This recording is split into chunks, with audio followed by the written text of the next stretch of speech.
এখন যে ঘটনাটি আমি আপনাদের সাথে শেয়ার করতে যাচ্ছি, এই ঘটনাটি আমাদেরকে পাঠিয়েছেন পারভেজ মণ্ডল। উনি এর আগেও আমাদেরকে ঘটনা পাঠিয়েছিলেন। ওনার গ্রামের নাম খারুন, থানা হিলি, পোস্ট ফতেহপুর, জেলা দক্ষিণ দিনাজপুর, রাজ্য পশ্চিমবঙ্গ, দেশ ভারত। উনি ওনার ফোন নাম্বারটিও শেয়ার করেছেন। তো এখন যেই ব্যাপারটি আপনাদের সামনে উপস্থাপন করব, এটি ওনার এক মামার সাথে ঘটেছিল। তো ওনার কিন্তু এর আগে একটা ঘটনা আমরা শেয়ার করেছিলাম, মানে পারভেজ মণ্ডল ভাইয়ের খইয়া বাগলের ঘটনা, অনেকেরই মনে থাকবে। তো এবার ওনার মামার একটি ঘটনা আমরা বলতে যাচ্ছি। তখন ওই মামার বয়স ছিল 23 বছর, আর এই পারভেজ মণ্ডলের বয়স ছিল 14 বছর। তো ওনার মামার নাম ছিল আব্দুল কাদের। কাদের মামার পরিবারের অবস্থা খুব একটা ভালো ছিল না। ওরা ছিল সামান্য জমি, সেটাতে চাষবাস করত, কিছু আবাদ করত, তাতে অবশ্য পোষাতো না। মাঝে মাঝে লোকের বাড়িতে কাজ করতে যেতেন। কাজ করতে বলতে ওই যে ক্ষেতের কাজ বা এই ফসল সম্পর্কিত কাজ যেগুলো আছে, অনেক সময় ধান কেটে আনার পর বা অন্য কোনো ফসল কেটে আনার পর সেগুলো মারাই করা বা এই টাইপের কাজ আছে, মানে দিনমজুর হিসাবে এরকম কাজে উনি যেতেন নিজের কৃষিকাজ করার পাশাপাশি। তো এইভাবেই ওনার সংসার চলতো। কাদের মামার পরিবারে ছিল কাদের মামা আর তার মা, মানে এই পারভেজ মণ্ডল ভাইয়ের নানি। তো উনি কিন্তু ওনার আপন নানি না, কিন্তু আত্মীয় নানি আর কি। তো যাই হোক, এই ছোট পরিবার মোটামুটিভাবে সামান্য রোজগারে তাদের চলতো আর কি। তো এক সময় এই কাদের মামার একটা অদ্ভুত শখ জাগে, সেটা হলো তিনি কবিরাজি শিখবেন। উনি দেখেন যে গ্রামে কবিরাজদের ভালোই কদর রয়েছে, মানুষজন সেখানে যায়, হাদিয়া তোহফা দেয়, ঝাড়ফুঁক করালেই কেউ মুরগি নিয়ে যায়, ফসলের কোনো একটা অংশ, কলা, ডিম, এইগুলো নিয়ে যায়। তো ভালোই তো, এত কষ্ট করে মাঠে কাজ করার থেকে যদি ঘরে বসে উপার্জন করা যায় তাহলে খারাপ কি? এখন কবিরাজিতে তো তাকে শিখতে হবে। এদিকে কাদের মামার বাড়ি থেকে 6 থেকে 7 কিলোমিটার দূরে একজন নামকরা কবিরাজ ছিলেন। তো কাদের মামা সেই কবিরাজের কাছে কবিরাজি শেখার আগ্রহ পোষণ করেন। জানো, সেই কবিরাজের কাছে কবিরাজ প্রথমে মানা করেন। এখন কাদের মামা এমনভাবে তাকে চেপে ধরেছেন, তো শেষ পর্যন্ত উনি রাজি হন। তো এরপর থেকে কাদের মামা সেই কবিরাজের কাছে শিক্ষা গ্রহণ করা শুরু করেন। প্রায় 3 মাস মতো টানা তার কাছে থেকে ছোটখাটো বিভিন্ন সমস্যা, বিভিন্ন কবিরাজি ওষুধ বা এই টাইপের জিনিসগুলো, এগুলো উনি শেখেন। আর ছোটখাটো জিন ঘটিত সমস্যা টুকটাক আর কি, এগুলো সমাধান করা শুরুর অনুমতি পান। কবিরাজ যেখানে যেতেন সেখানে কাদের মামাকে সাথে নিয়ে যেতেন, সাথে থেকে থেকে উনি এভাবে শিখছিলেন আর কি। তো যেহেতু যেই বড় কবিরাজ ছিল আর কি, তো তিনি তো অনেক এক্সপার্ট একজন লোক ছিলেন, দীর্ঘদিন ধরে কাজ করছিলেন। তো উনি তো ওনার শরীরটাকে কিভাবে বন্ধ দিয়ে রাখতে হবে সেটা জানতেন। এখন কাদের মামা তো নতুন, উনি তো অনেক কিছু শেখেন নাই। তো ওই বড় কবিরাজ কি করেন, যে কাদের মামাকে একটি বোতলে করে কিছু তেল পরা দেন এবং বলেন যে প্রতিদিন রাতে ঘুমানোর আগে শরীরে কিছুটা মেখে যেন উনি ঘুমান, তাহলে আপাতত কোনো সমস্যা হবে না। যখন উনি বড় এক্সপার্ট হয়ে যাবেন তখন এটার ওইভাবে প্রয়োজন হবে না, তখন উনি নিজেই নিজের সেফটিটা মেনটেন করতে পারবেন। তো সেই তেল পরা কাদের মামাকে প্রতিদিন শরীরে মেখে ঘুমাতে হতো। আর এভাবেই গুরু শিষ্য একসাথে অনেক জটিল সমস্যার সমাধান করতে থাকেন। আর কাদের মামাও আস্তে আস্তে আস্তে আস্তে ওই বড় কবিরাজের কাছ থেকে বিভিন্ন জিনিস শিখে শিখে বেশ ভালোই এক্সপার্ট হয়ে যাচ্ছিলেন। এদিকে টুকিটাকি কিছু সমস্যা কাদের মামার গ্রামে উনি সমাধান করতে থাকেন এবং সেটা আল্লাহর রহমতে সমস্যার সমাধান হয়ও। এই কারণে এলাকার মধ্যে তার নাম ডাক ছড়িয়ে পড়ে। তো একদিন বড় কবিরাজ কাদের মামাকে খবর পাঠান যে একটা জায়গায় জিন ছাড়াতে যেতে হবে। তো কাদের মামা রেডি হয়ে সেই কবিরাজের বাড়িতে যাবেন, তারপর একসাথে গুরু শিষ্য মিলে যাবেন।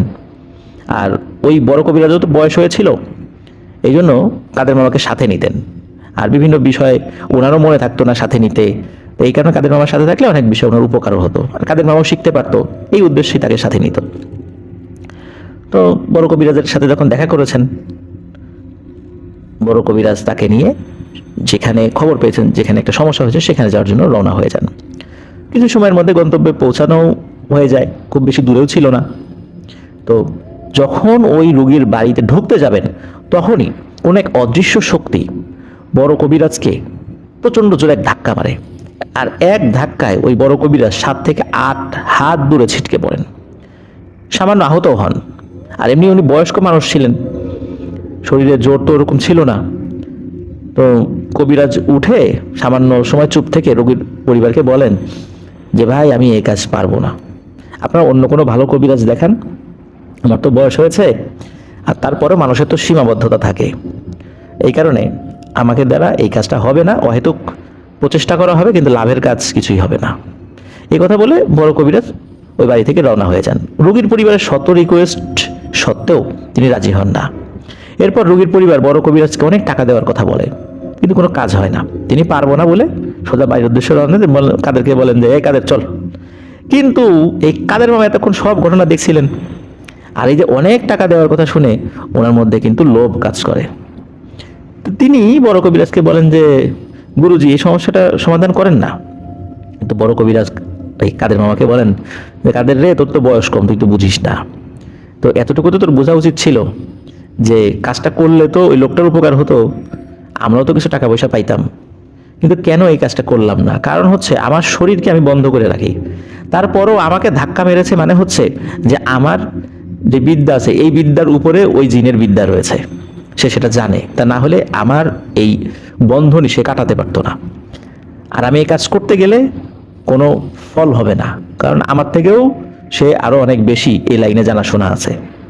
এই কারণেই আমি বলেছি অহেতুক কোনো কাজ করে লাভ নাই, ওই লোকগুলোর কষ্ট হবে, এই পরিবারের সদস্য যারা, এদেরও টাকা পয়সা যাবে, আমরা আসছি আমাদেরকে টাকা দেবে, দিন শেষে বদনাম হবে যে কবিরাজ এসে কোনো কাজ করে নাই, মিশামিশি টাকা নিয়ে গেছে। আমি তো এই বদনাম শুনতে রাজি না, এই জন্য আমি এই কাজ করব না।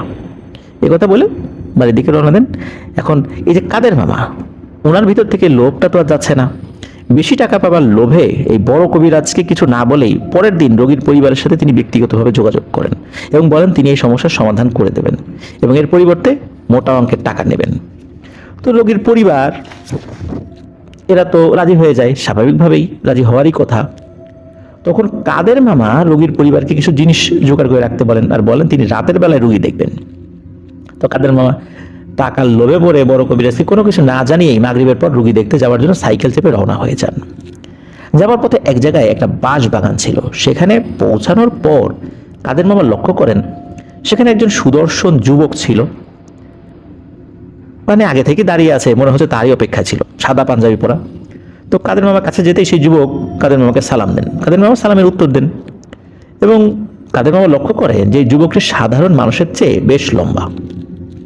কাদের মামা কিছু জিজ্ঞেস করার আগেই সেই যুবক কাদের মামাকে বলেন যে, আপনি যে কাজ করতে যাচ্ছেন দয়া করে সেখানে যাবেন না, তাহলে আপনার কিন্তু বড় ক্ষতি হবে।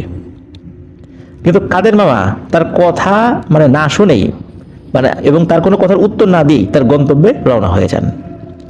রোগীর বাড়িতে পৌঁছে অনেক চেষ্টা করেও সেই সমস্যার সমাধান করতে তিনি পারছিলেন না।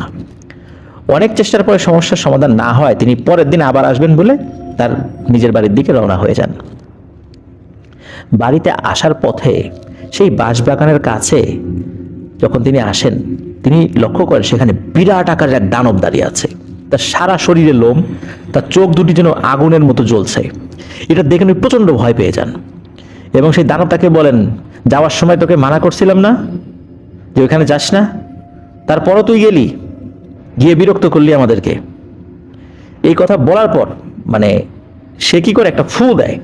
এক ফুতে ওই ফুর যেই বাতাস, সেই বাতাসে কাদের মামা সাইকেলে থেকে পড়ে যান, প্রচন্ড একটা ধাক্কা লাগে, সাইকেল থেকে পড়ে যান। এরপর কাদের মামা তার কবিরাজি বিদ্যা প্রয়োগ করে কোনো মতো সেখান থেকে বেঁচে বাড়িতে পৌঁছান। পরের দিন থেকে কাদের মামার প্রচন্ড জ্বর শুরু। এই জ্বর আর ভালো হয় না। কাদের মামা নিজের ভুল বুঝতে পেরে সেই বড় কবিরাজের কাছে খবর পাঠান যে তাকে যেন তিনি দেখতে আসেন। তো বড় কবিরাজ আসেন তাকে দেখতে। তখন বড় কবিরাজ সব শুনে বলেন, তোমাকে তো আগে থেকেই ওই জিনটা স্বাভাবিক মানুষের বেশে, ভদ্র মানুষের বেশে সাবধান করেছিল, তুমি তো তার কথা শোনো নাই। আর তোমার বিদ্যা তো এখনো কম, তুমি গিয়ে উল্টাপাল্টা বিদ্যা প্রয়োগ করেছো যাতে করে ওর আরো অসুবিধা হয়েছে। আর আমি তো তোমাকে শুরুতেই বলেছিলাম যে যেখানে আমি এটা পারবো না, তুমি তো এখন আমার কাছ থেকে সবকিছু শেখো নাই, অল্প কিছু শিখেছো, তুমি কেন লোভে পড়ে এই কাজটা করতে গেলা? এখন ওই জিনিসটা এতটাই ক্ষিপ্ত হয়েছে, ও তো তোমার ক্ষতি করেই ছাড়বে, মাঝখানে আমাকেও তুমি বিপদে ফেলছো, কারণ তুমি আমার সাথে গেছো। এজন্য আমার উপর ওর রাগ পড়েছে। যাই হোক, এখন বড় কবিরাজ যেই অনুরোধটা কাদের মামাকে করে, তোমার কবিরাজি শিখা আপাতত বন্ধ, তুমি আগে যে কাজ করতে সেটা করো, কবিরাজি বিদ্যার ধারে কাছে আর যাবা না, নাহলে কিন্তু বড় বিপদ হয়ে যাবে। আর আবারও উনি একটা তেল পড়া দিয়েছেন, বলেন যে ভুল যেন না হয়, এই তেল পড়াটা গায়ে কিছুটা মেখে হলেও শোভা, শরীরের কোন একটা অংশে টাচ করে হলেও তুমি লিখে দিবা, না হলে কিন্তু বড় ধরনের বিপদ হতে পারে। তো এরপর থেকে কাদের মামা কবিরাজি ছেড়ে দেন, উনিও আস্তে আস্তে সুস্থ হয়ে ওঠেন, সবকিছু স্বাভাবিকভাবে চলছিল। মোটামুটি মাসখানেক পর উনি দুপুরবেলা মাঠ থেকে বাড়ি ফিরছিলেন। মাঠ থেকে বাড়ি ফেরার পথে গ্রামে ঢোকার আগে একটা বাঁশ বাগান ছিল। সেখানে পৌঁছানো মাত্র মনে হলো যে বাঁশ বাগানের মধ্যে ঝড় উঠেছে, আর কোনো এক অশুভ শক্তি বা অজ্ঞাত শক্তি এই কাদের মামাকে সেই বাঁশঝাড়ের যে ঝোপগুলো রয়েছে কোনো একটা ঘন ঝোপের মধ্যে টেনে নিয়ে যাচ্ছে, এবং টানতে টানতে সেই ঝোপের মধ্যে ঢুকিয়েও ফেলে, আর বাঁশ দিয়ে তাকে চাপ দিতে থাকে। কাদের মামা তো প্রথম দিকে সেই যে দোয়া কালাম জানতে পড়ছিলেন, কিন্তু যখন দেখলেন কোনো কাজ হচ্ছে না তখন চিৎকার করতে থাকেন। যেহেতু দিনের বেলা আশেপাশের লোকজন ছিল, তো তার চিৎকার শুনে আশেপাশের লোকজন চলে আসে। লোকজন এসে দেখে যে বাঁশঝাড় একদম স্বাভাবিক, কোনো ঝড়টন নাই, কিন্তু কাদের মামা কোথায়? কাদের মামাকে একটু খুঁজে পাওয়া যাচ্ছে না। কাদের মামার গোঙানির আওয়াজ, চিৎকারের আওয়াজ। তখন তারা খুঁজতে খুঁজতে একটা ঝোপের মধ্যে কাদের মামাকে পান, কিন্তু তারা খুবই অবাক হন যে এই ঝোপের বাঁশগুলো এমনভাবে আড়াআড়ি এবং এত ঘন, এর মধ্যে একটা মানুষের দেহ ঢোকানোই অসম্ভব। কারণ হচ্ছে এই বাঁশে তো আবার কঞ্চি ছিল, এর মধ্যে দিয়ে একটা মুরগিও ঢুকতে পারবে না, আবার ঢুকলেও বেরোতে পারবে না। সেখানে কাদের মামার মতো একটা যুবক মানুষ এখানে ঢুকে গেল, এটা কিভাবে সম্ভব? কোনোভাবেই সেখান থেকে বের করা যখন স্বাভাবিকভাবে সম্ভব হচ্ছিল না, তখন বাঁশ কেটে তাকে সেখান থেকে বের করতে হয়, এবং তারপরে কাদের মামাকে সেখান থেকে উদ্ধার করা হয়। কাদের মামার পুরো শরীরে বিভিন্ন জায়গায় কেটে ছিঁড়ে একাকার হয়ে গেছে, রক্তারক্তি অবস্থা। এরপরে প্রায় মাসখানেক স্বাভাবিকভাবেই যায়, কাদের মামাও আস্তে আস্তে সুস্থ হয়ে ওঠেন। উনি তো আর এই কবিরাজি বিদ্যায় আর কোনো দীক্ষা অর্জন করেন নাই। তো এরপরে কি হয়, একবার উনি হাট করতে হাটে গিয়েছিলেন, হাট করতে করতে দেরি হয়ে গেছিল, হাট থেকে ফিরতে ফিরতে বেশ রাত হয়ে গিয়েছিল, যেহেতু এই কারণে উনি ক্লান্তও ছিলেন বেশ। খাওয়া দাওয়া করে উনি শুয়ে পড়েছেন। ওই সময় ওনার ওই যে তেলটা শরীরে মাখবার কথা মনে নাই। পরের দিন ভোরবেলা কাদের মামার মা, উনি ফজর নামাজ পড়তে উঠেছেন এবং কাদের মামাকে নামাজের জন্য ডাকতে গিয়ে দেখেন যে কাদের মামা ঘরে নাই। কই গেল? তো ঘরের বাইরে এসে দেখেন বারান্দায় কিছু ধানের বস্তা রাখা ছিল, সেখানে হেলান দিয়ে কাদের মামা শুয়ে আছে। তো কাদের মামার মা কাদের মামাকে ডাকতে থাকেন, কিন্তু কোনো সাড়া শব্দ পায় না। তারপর কাদের মামার মা চিৎকার করে আশেপাশের লোকজনকে ডাকতে থাকেন। সবাই এসে দেখেন যে কাদের মামা মারা গেছেন। এই সময়ে এই যে পারভেজ মণ্ডল ভাই, উনি এবং ওনার মা, ওনারা বিশেষ করে পারভেজ মণ্ডল ভাই ওনার নানা বাড়ি বেড়াতে গেছেন। তো বাড়িটা কিন্তু পাশাপাশি ছিল। এই কাদের মামা তো ওনার এক সম্পর্কে মামা হন আর কি, আর কাদের মামার মা তো তার সম্পর্কে আরেকজন নানি হন। তো এই চিৎকার চেঁচামেচি শুনে ওনাদের ঘুম ভেঙে যায়। ওনারা গিয়েছেন দেখতে, ততক্ষণে কিন্তু সূর্য উঠে গেছে। পারভেজ মণ্ডল ভাই উনি স্পষ্টভাবে দেখেছেন যে কাদের মামার গলা একটা কালো দাগ ছিল, মনে হচ্ছে কেউ ওনার গলা চিপে হত্যা করেছে। আর কাদের মামার বাড়ির বাইরে একটা ছোট্ট টিন দিয়ে ছাউনি দেওয়া ঘর ছিল, যেখানে ওই গরু টরু এগুলো রাখতো, এবং টিনের ছাউনিগুলো মানে একদম দুমড়ানো মুচড়ানো। আর ওনাদের যে পানি খাওয়ার যে কল ছিল, এটি 3 টুকরো হয়ে পড়ে আছে। অবাক করার বিষয় হলো, এত কিছু হবার পরেও কাদের মামার মা বা আশেপাশের কেউ কিন্তু কোনো ধরনের কোনো আওয়াজই শুনতে পায়নি। এই যে টিনগুলো দুমড়ানো মুচড়ানো, কল ভেঙে গেছে, কোনো আওয়াজ নাই।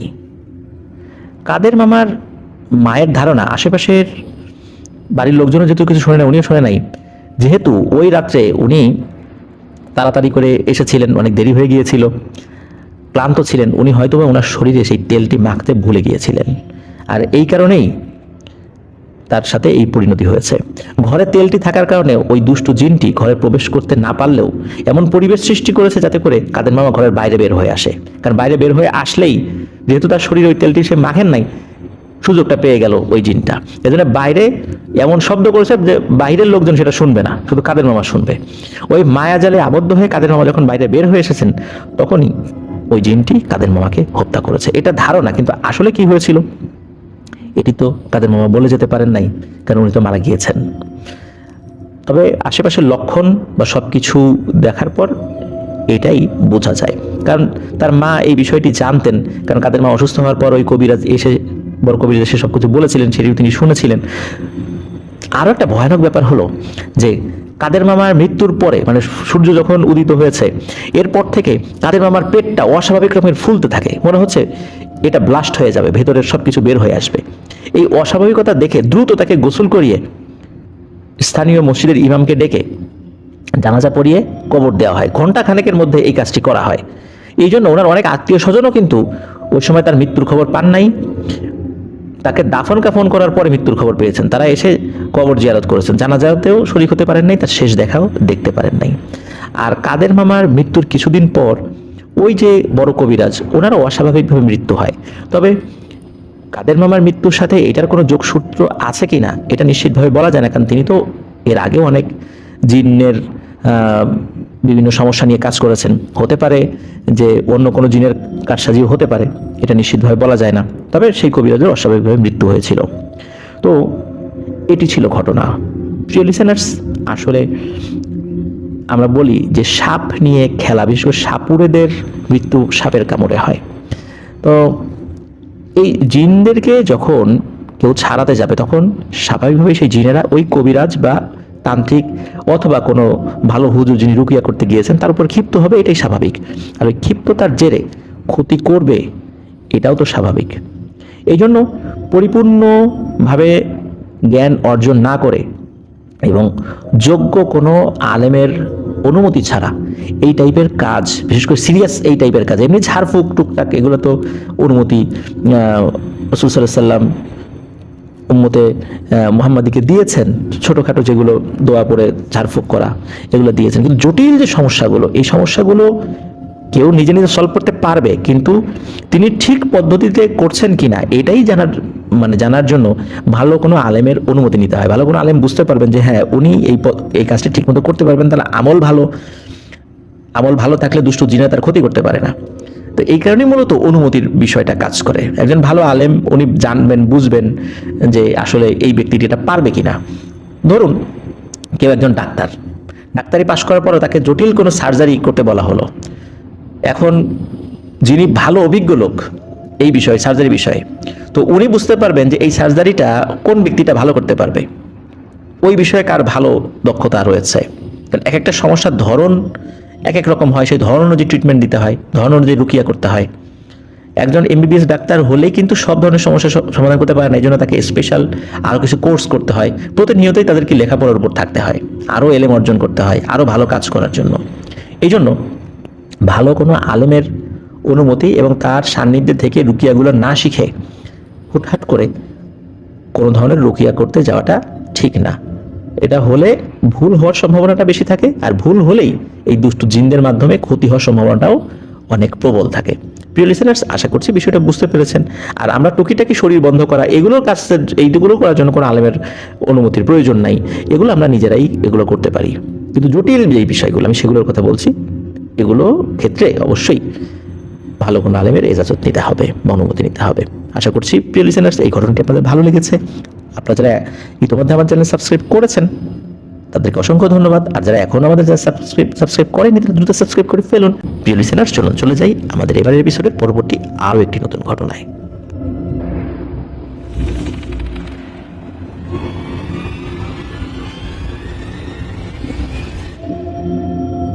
প্রিয় লিসেনার্স, এখন যে ঘটনাটি আমি আপনাদের সাথে শেয়ার করতে যাচ্ছি, এই ঘটনাটি আমাদেরকে পাঠিয়েছেন মোহাম্মদ সোহেল রানা। ওনার বাড়ি সাভারের বলিয়ারপুর নামক স্থানে। আর উনি যে ঘটনাটি আমাদের সাথে শেয়ার করেছেন, এই ঘটনাটি উনি সহ ওনার পরিবারের সদস্যরা শুনেছেন ওনার নানা নানি দুজনের কাছ থেকেই। তো ওনার নানা নানি বিভিন্ন সময় এই ঘটনাটি বলতেন। এভাবেই পরিবারের মধ্যে এই ঘটনাটি দীর্ঘ সময় ধরে চলে এসেছে। ঘটনাটির এক্স্যাক্ট সময় বলাটা কঠিন, তবে ঘটনাটি 1935 বা 40 সালের পরে বা এরকম সমসাময়িক একটা সময় হতে পারে, এরকমটা আন্দাজ করেছেন। তখন এই সোহেল রানার যে নানা, উনি ছোট ছিলেন বলতে উনি বুঝমান একজন মানুষ ছিলেন ওই সময়, এতটুকু বলা চলে। আর এই সোহেল রানার নানা, ওনার যিনি বাবা, উনি ছিলেন একজন ফকির গোছের মানুষ। ফকির বলতে গ্রামে যেটা বোঝায়, যারা ঝাড়ফুঁক করেন, কবিরাজি করেন, এদেরকে ফকির বলা হয়। আর ওনার নাকি বেশ অনুগত জিন ছিল। ইমার্জেন্সি বিভিন্ন সিচুয়েশনে কৃষিকাজ রিলেটেড মানে ব্যাপারগুলো ওই জিনেরা সলভ করে দিত। যেমন দেখা যাচ্ছে যে হঠাৎ করে কোনো শ্রমিক পাওয়া যাচ্ছে না, কিন্তু ধান কাটতে হবে, বর্ষা নেমে আসছে, এমত অবস্থায় ওই জিনেরা শুধু ধান কাটতো তা নয়, এটা বাড়িতেও নাকি পৌঁছে দিত। আবার অনেক সময় সেচ দেওয়ার জন্য কোনো লোক পাওয়া যাচ্ছে না, এই ধরনের ইমার্জেন্সি সিচুয়েশনগুলোতে কখনো কখনো জিনেদেরকে দিয়ে তিনি নাকি কাজ করাতেন। তো ওনার নানার ফ্যামিলি ছিল জয়েন্ট ফ্যামিলি। আমরা গ্রামে এরকম জয়েন্ট ফ্যামিলি অনেক দেখি, ঘরগুলো আলাদা কিন্তু দেখা যাচ্ছে উঠোন একটা, উঠোনের চারদিকে অনেকগুলো ঘর। তো এরকম 7টা ফ্যামিলি ছিল ওনার নানাদের বাসা। মাঝখানে এরকম উঠোন ছিল আর চারপাশ ঘিরে সবার বাড়ি। জমিতে যখন ধান কাটা হতো তখন সেই ধানগুলো ওই উঠোনে নিয়ে আসা হতো। অনেক বড় ছিল উঠানটা। মূলত ঘটনাটি ঘটেছিল ওনার নানার এক চাচাতো ভাইয়ের সাথে, আর সেই চাচাতো ভাইয়ের নাম ছিল হচ্ছে বিল্লাল। উনি দেখতে খুবই কৃষ্ণবর্ণ মানে কালো ছিলেন। ছোটবেলা থেকেই ওনার গায়ের এই রঙের কারণে গ্রামের দুষ্টু বাচ্চারা তাকে খেপাতো, এবং খেপানোর জন্য একটি নাম তারা দিয়ে দিয়েছিল। যদিও এটি কখনোই শোভনীয় নয়, কারণ হযরত বিল্লাল রাদিয়াল্লাহু তাআলা আনহুর কথা কিন্তু আমরা সবাই জানি, মানে বেলাল রাদিয়াল্লাহু তাআলা আনহু। তো উনি কিন্তু অনেক সম্মানিত একজন সাহাবী, কারণ নাম বিকৃত করে কোনোভাবেই বলা উচিত নয়, এটা আমরা সকলে জানি। কিন্তু তারপরও অনেক সময় অনেকে দুষ্টুমি করে না বুঝে বলে ফেলেন। তো এই যে বিল্লাল, এই এনাকে অনেকেই কালা বিলাই বলে ডাকতো। এখন এটা তার কোনোভাবেই পছন্দ হতো না, আর পছন্দ হওয়ার মতো কোনো বিষয়ও নয়। উনি খুব সহজ সরল মানুষ ছিলেন, চুপচাপ থাকতেন, কিন্তু রেগে গেলে উনি খুব মারাত্মক হয়ে যেতেন। আমরা অনেক সময় দেখি সহজ সরল মানুষ যদি কখনো রেগে যায় তখন কিন্তু খুব ঝামেলা হয়ে যায়, খুব খারাপ কিছু মানে হয়ে যায় এই ধরনের একটা সিচুয়েশনে। এই জন্য সহজ সরল মানুষ রাগে কম, কিন্তু রাগলে সেটার গুরুত্ব অনেক বেশি থাকে। এদিকে বিল্লাল মামা বড় হচ্ছিলেন, এই ধরনের টুকিটাকি খেপাতোই, কিন্তু তাই বলে তো জীবন থেমে থাকবে না। উনি বিয়ে শাদী করেন। এক রাত্রে কি হলো, এই বিল্লাল মামা তার স্ত্রী মানে তার এই যে শৈলানা ভাইয়ের মামি, তার সাথে ঝগড়াঝাটি শুরু করেন। তো ঝগড়াঝাটি একটা পর্যায়ে খুব খারাপ পর্যায়ে চলে যায়, এবং তার স্ত্রী কি করে, এই বিল্লাল মামার গায়ের রং নিয়ে খুব কটাক্ষ করে কথা বলে। এটা তার ভালো লাগে না, কারণ ঘরের বউ যদি তাকে এই গায়ের রং নিয়ে কথা বলে স্বাভাবিকভাবেই তারও ভালো লাগার কথা নয়। একটা পর্যায়ে বিল্লাল মামা মন খুব খারাপ করেন এবং বলেন যে আমি গলায় ফাঁসি দিয়ে মারা যাব, এই কথা বলেন। এই কথা বলার পর ঘর থেকে বের হয়ে যান। এখন উনি সহজ সরল মানুষ, উনি যে গলায় ফাঁসি দিয়ে মারা যাবেন এটা তো কারো চিন্তাতেও ছিল না। উনি কি করছেন, ঘর থেকে বের হয়ে খুব বেশি দূরে বাজার ছিল না, সেখানে চলে যান। মোটামুটি সন্ধ্যার পরেই আর কি এই ঘটনা। তো বাজারে গিয়ে দোকানও খোলা পান, একটা রশি কিনে নিয়ে আসেন। সাধারণত গ্রামে ওই সময় সন্ধ্যার পরে কোনো দোকানপাট খোলা থাকতো না, কিন্তু বাজার তো কিছু সময় খোলা থাকতো। তো উনি রশি কিনে নিয়ে আসেন, কিনে নেওয়ার পর ঘরের বাইরে রাখেন। তো ওনার স্ত্রী ভেবেছেন যে তিনি হয়তো বা ভয় দেখানোর জন্য এই কাজটি করছেন, তো তিনি এই বিষয়টা নিয়ে অতটা কথা বলেন না। ওদিকে রাত যখন 11টা, তখন এই বিল্লাল মামা চুপি চুপি ঘর থেকে বের হয়েছেন। এখন এই বিল্লাল মামার যিনি স্ত্রী, উনি দেখেছেন যে সে ঠিকঠাক মতো শুয়ে পড়েছে, তো তিনি ভেবেছেন তার রাগ এখন থেমে গেছে, কিন্তু উনি চুপি চুপি বেরিয়ে পড়েন।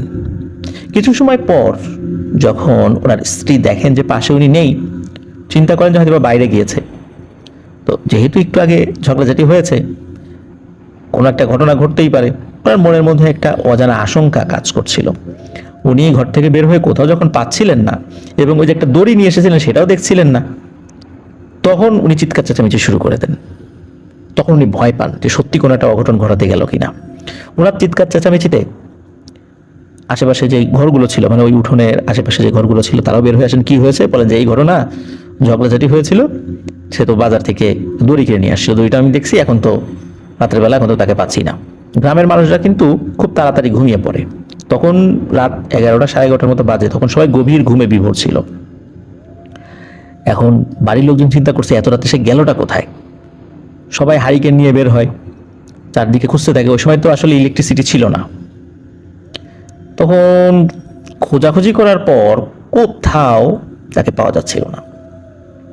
এখন করণীয় কি?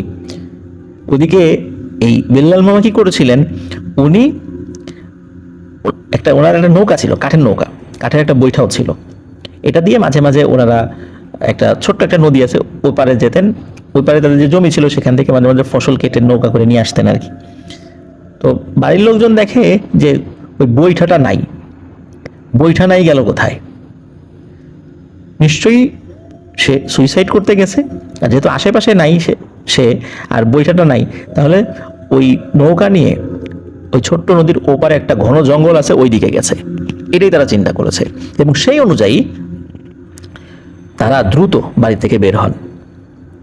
তো তাদের আর একটা বড় নৌকা ছিল। সেই নৌকায় মানে মাটি কেটে নিয়ে আসা যেত, এরকম ভারী নৌকা ছিল, মানে বেশ বড় সড়ো নৌকা আর কি। তো তারা সেটা নিয়ে বের হন। সেটা নিয়ে বের হয়েছেন এবং সকলেরই গন্তব্য ছিল জঙ্গলের দিকে যাবেন। সকলের হাতেই হারিকেন রয়েছে, কেউ কেউ মশাল জ্বালিয়ে নিয়েছেন।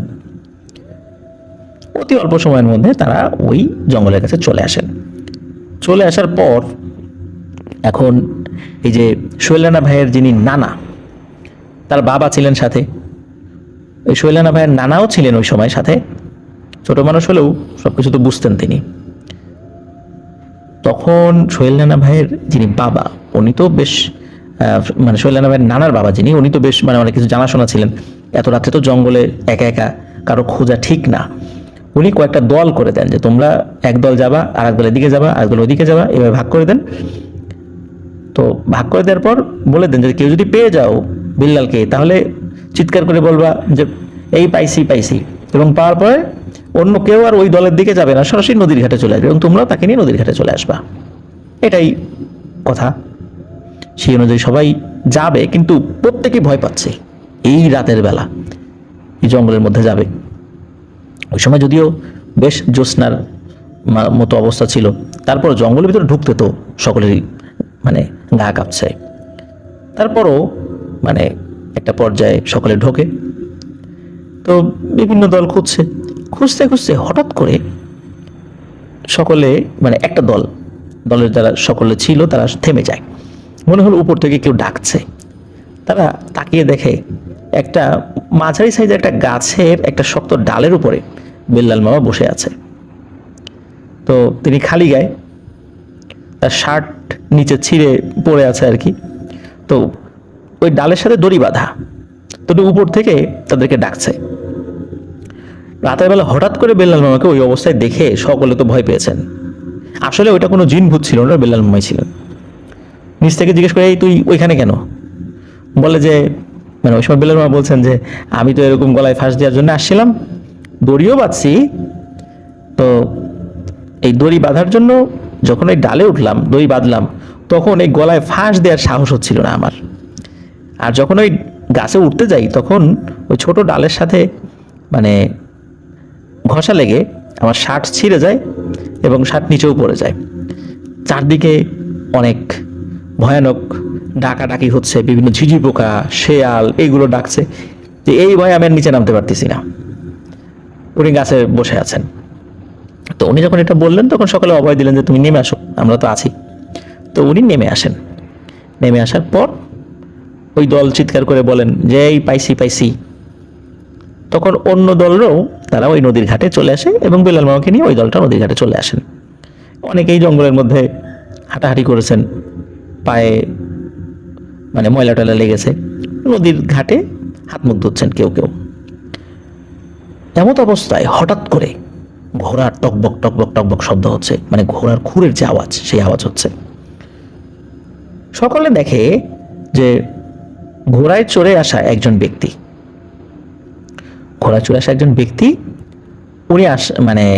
উনি ওই নৌকার কাছে আসলেন। কিন্তু এটা কি হয়েছে যে ওই সময় একটু জরুরি কাজ ছিল। যখন ওই বেল্লাল মামাকে পাওয়া যায়, তখন বেল্লাল মামার বাবা, তিনি তো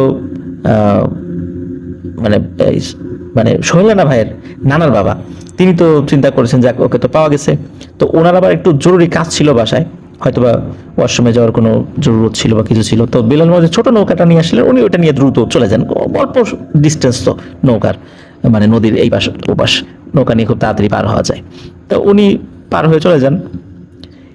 অন্যরা একটু দেরি করছিল আর কি, নৌকাটা বড় আর জঙ্গলের ভেতর থেকে তখনও সকলে এসে পৌঁছায় নাই, এই জন্য অন্যরা ওয়েট করছিল। তো যখন ওইরকম ঘোড়ায় চড়ে একজন লোক আসে, দেখতে স্বাভাবিক মানুষের মতোই, হঠাৎ করে জঙ্গলের ভেতর থেকে ঘোড়া নিয়ে কে আসলো, এবং ঘোড়া নিয়ে আসার সাথে সাথে কি করে, ওই ঘোড়াটা ওই বড় নৌকার উপরে উঠে পড়ে, উঠে নৌকার এক মাথায় গিয়ে দাঁড়িয়ে থাকে। আচমকাই দৃশ্য দেখে উপস্থিত সবাই তো মানে খুবই অবাক হয়ে যায়। কিরে, ঘোড়া আসলো কোত্থেকে, ঘোড়ার এই লোকটাই বাকে চিনলাম না, জানলাম না, হঠাৎ করে নৌকার উপর উঠে মানে দাঁড়িয়ে গেল। ওই লোকটি তাকিয়েছিল এই যে বেল্লাল মামাদের যে বাড়ির যে গ্রাম, মানে নৌকাটার ওই পাশের, মানে ওপারের, সেদিকে তাকিয়েছিল এবং তাকেই বলছে, তোমাদের কোনো ভয় নাই, আমাকে তোমরা পার করে দাও, তোমাদের কিছু হবে না। এখন উপস্থিত কিন্তু বেশ অনেকগুলা লোক, এরা ভয়ে কেউ কোনো কথা বলে না, তারা তাকে জিজ্ঞেস করারই সাহস পায় না যে আপনি কে, কোত্থেকে আসছেন। মনে হচ্ছে যে সকলে ভূত দেখছে। এমনিতেই তো এই বেল্লাল মামা যিনি গাছের উপরে বসেছিল, হঠাৎ করে দেখে অনেকে ভয় পেয়েছে, তারপর এই ধরনের একটা জিনিস দেখে সকলেই অবাক হন, ভয়ও পাচ্ছেন। সকলে নৌকায় উঠে বসেন, নৌকা চলতে থাকে। অল্প সময়ের মধ্যেই নৌকা ঘাটে ভেড়ে এবং ওই ঘোড়ার উপর যিনি বসেছিলেন, উনি ঘোড়া নিয়েই লাফ দিয়ে, মানে ঘোড়াটা লাফ দিয়ে ডাঙায় চলে আসে এবং ডাঙায় এসে ওই গ্রামের দিকে চলে যায়। বাস এতটুকুই, আর কিছু না। উপস্থিত সবাই চিন্তা করে লোকটা কে, তখন নিজেরা নিজেদের মধ্যে কথা বলা শুরু করছে। এতক্ষণ ভয়ে কেউ কোনো কথাই বলছিল, টুর শব্দটা করছিল না। ওই রাত্রে তো সকালে যাদের মতো বাড়ি চলে যায়। সকালবেলা এই যে সোহেল রানা ভাইয়ের যিনি নানা, তিনি তার বাবাকে বলেন যে আব্বা তুমি তো চলে আসছো, এরপরে কিন্তু ঘটনা ঘটছে।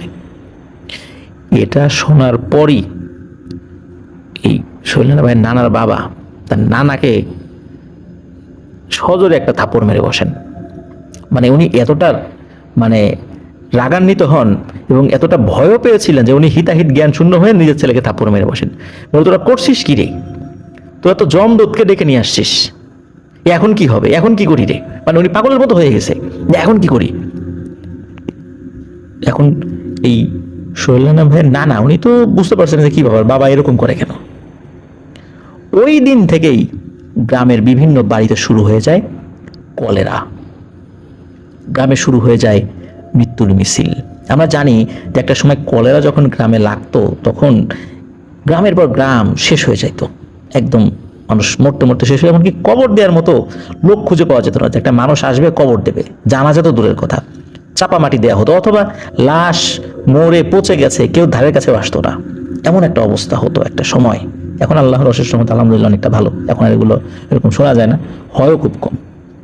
তো এই ধরনের ঘটনা যখন এই সোহেল রানা ভাইয়ের নানার বাবা শোনেন, উনি তো পাগলের মতো হয়ে গেছেন।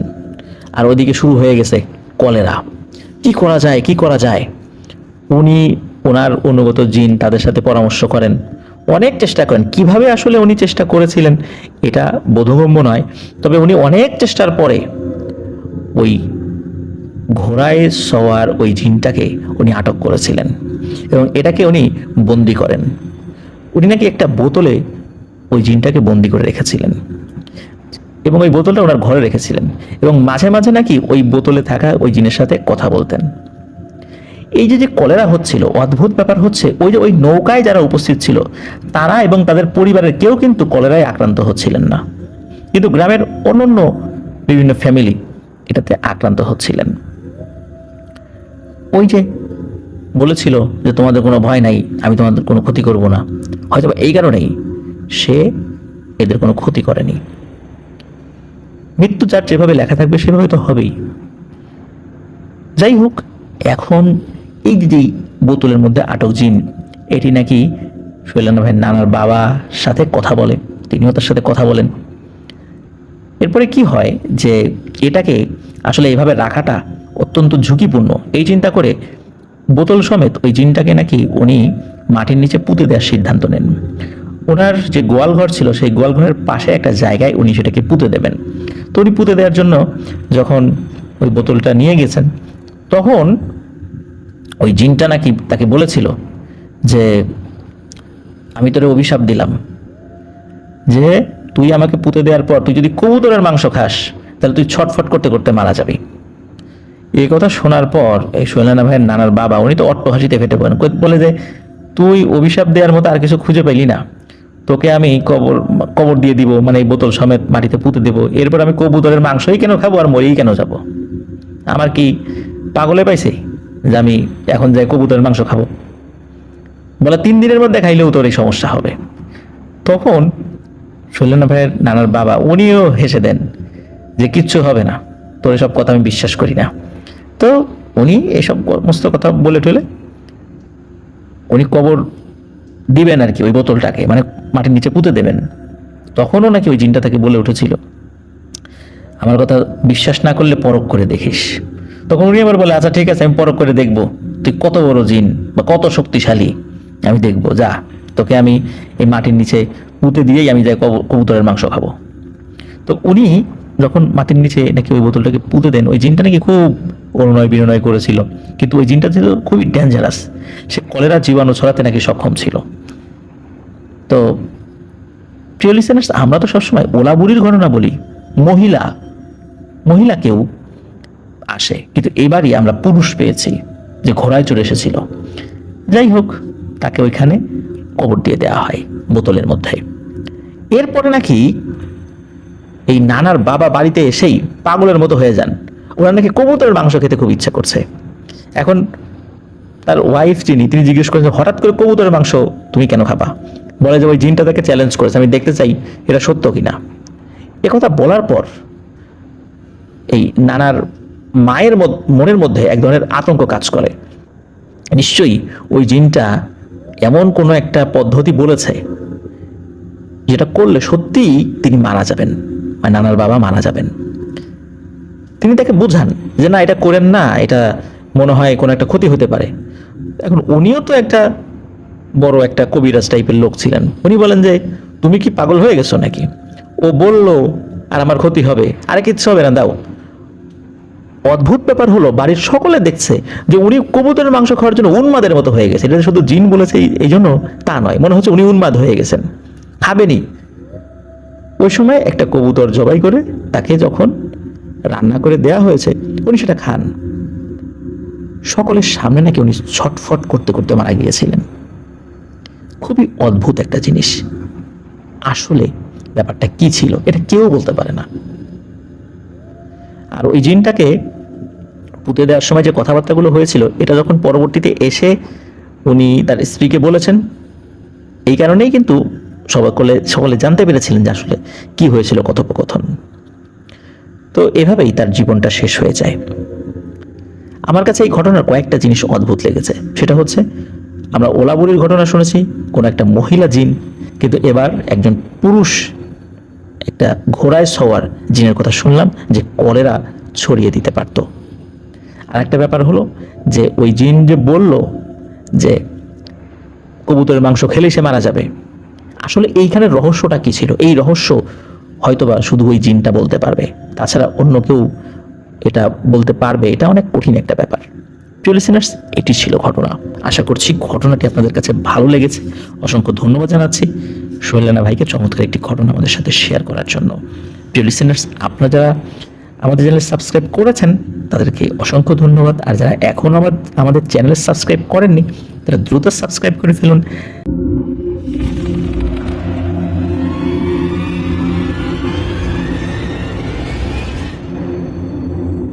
প্রিয় লিসেনার্স, এখন যে ঘটনাটি আমি আপনাদের সাথে শেয়ার করতে যাচ্ছি, এই ঘটনাটি আমাদেরকে পাঠিয়েছেন শাকিল আহমেদ।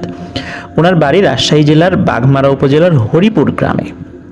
উনি যে ঘটনাটি আমাদেরকে পাঠিয়েছেন বেশ অদ্ভুত একটি ঘটনা। চলুন শুনি সেই ঘটনাটি। মূলত উনি ঘটনাটি সংগ্রহ করেছেন এবারের কুরবানি ঈদে, যখন উনি গ্রামের বাড়িতে গিয়েছিলেন।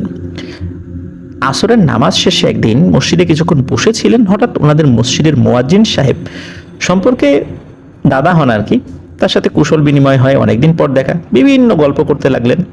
এক পর্যায়ে কথা বলতে বলতে গ্রামের বহু আগের এক ভৌতিক রহস্যময় ঘটনার সূত্রপাত ঘটান তিনি যেভাবে বলেছেন উনিও ঠিক সেভাবে বলার চেষ্টা করেছেন। ঘটনাটি অনেক আগের, ওনার ভাষ্য অনুযায়ী 50 বছরের বেশি সময় আগের ঘটনা, মুক্তিযুদ্ধের আগের সময়কালে এটা হয়েছে। যদি উনি এক্সাক্ট সময় বলতে পারেননি, শুধু মুক্তিযুদ্ধের আগে যেহেতু বলেছে, এই জন্য আমরা 50 বছরের বেশি সময় আগে আমরা এটা ধারণা করে নিয়েছি। তো ঘটনাটি যাদের সাথে ঘটেছে অনেকেরই নাম আসলে খুব একটা মনে করতে পারেননি, তারপরে যতটুকু তথ্য পাওয়া গিয়েছে সেই অনুযায়ী আমাদেরকে ঘটনাটি এই শাকিল আহমেদ বলেছেন। তো ওনাদের গ্রামের একটি উঁচু জায়গা, ওখানে ওই জায়গাটা দরগা নামে পরিচিত। লোকমুখে নানান ভৌতিক ঘটনার কথা নাকি সেখানে ঘটেছে এটা শোনা যায়। সেখানে নাকি একটা নিম গাছ ছিল। সেই নিম গাছটি যেই জমিতে ছিল তার আশেপাশে অনেকজনের জমি ছিল, আর ওইখানে একজন প্রভাবশালী লোকেরও জমি ছিল। সেই লোকের নাম হচ্ছে লালু মিয়া। তিনি কি করেন, একটা সময়ে ওই গাছটি বিক্রি করে দেন। অনেক পুরনো একটি নিম গাছ। তো কথিত আছে সেই নিম গাছে নাকি অনেক ভয়ানক কিছু আছে। তো উনি অনেক প্রভাবশালী একজন ব্যক্তি ছিলেন, এগুলো কোনো কিছু বিশ্বাস করতেন না তিনি। আর ক্ষেতের পাশে এই নিম গাছ, ছায়া হয়, ফসল ফলাতে অসুবিধা হতে পারে, এই সমস্ত জিনিস চিন্তা করে উনি ওই গাছটি বিক্রি করে দেওয়ার কথা সকলকে যখন বলেন, আশেপাশে অনেকে এটা বাধা দেন যে না, নিম গাছটা অনেক দিন ধরে আছে, থাক।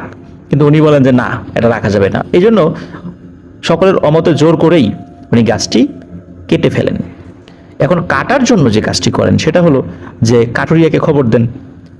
অনেকেই জানে যে ওই নিম গাছে নাকি ভূত আছে, এই ধরনের কথা প্রচলিত ছিল। অনেকেই নাকি ওই দিক দিয়ে যাওয়ার সময় রাত্রেবেলা ভয় পেয়েছেন। যেহেতু একটা গাছ নিয়ে এই টাইপের কথা প্রচলিত ছিল, স্বাভাবিকভাবেই ওই গাছ কেউ কাটতে আসতেও চাইবে না, ওই গাছ কেউ কিনতেও চাইবে না। কয়েক গ্রাম পরের একটা সময় ডাকাতি করতো এরকম একজন লোক আছে, উনি একজন ডাকাত সর্দার ছিলেন। তিনি এই গাছটি কিনতে রাজি হন। মোটামুটি নামকা ওয়াস্তে একটা টাকা দিয়ে উনি গাছটি কিনে নেন। কেনার পর উনি পাবনা থেকে একদল কাঠুরিয়া নিয়ে আসেন। এই কাঠুরিয়া নিয়ে এসে গাছ কাটতে লাগিয়ে দেন। গাছ কাটা শেষও হয়ে যায়, কোনো ধরনের কোনো সমস্যা তখনও হয়নি। তো গাছ কাটা শেষ হয়ে যাওয়ার পর কাঠুরিয়াদের মধ্যে একজন হঠাৎ করে নাক মুখ দিয়ে রক্ত উঠতে উঠতে তিনি সেখানেই মারা যান। এই ঘটনাটা পুরো এলাকা ছড়িয়ে যায়। এখন ওই যে লালু মিয়া, উনি যখন দেখলেন যে এই ধরনের ঘটনা ঘটেছে, উনি ওই গাছটি আর নেন নাই। কারণ হলো ওই গাছটি তো উনি বিক্রি করে দিয়েছিলেন, আর যিনি কিনেছিলেন যে ডাকাত সর্দার, উনি ভয়ে ওই গাছটির কোনো অংশই সাথে করে নিয়ে যাননি। যেহেতু লালু মিয়া বিক্রি করে দিয়েছে, তিনি টাকা পেয়ে গেছেন, আর তারপরে এই ধরনের একটা ঘটনা ঘটেছে। উনি চিন্তা করেন যাক, গাছটাও কাটা হয়েছে, আমি তো টাকাও পেয়ে গেছি, সুতরাং আমার কি, থাক ওরকম পড়ে থাক গাছ, এখন ছায়া তো আর হবে না, ফসল ফলাতে আর কোনো সমস্যা হবে না, উনি এই চিন্তা করেছেন।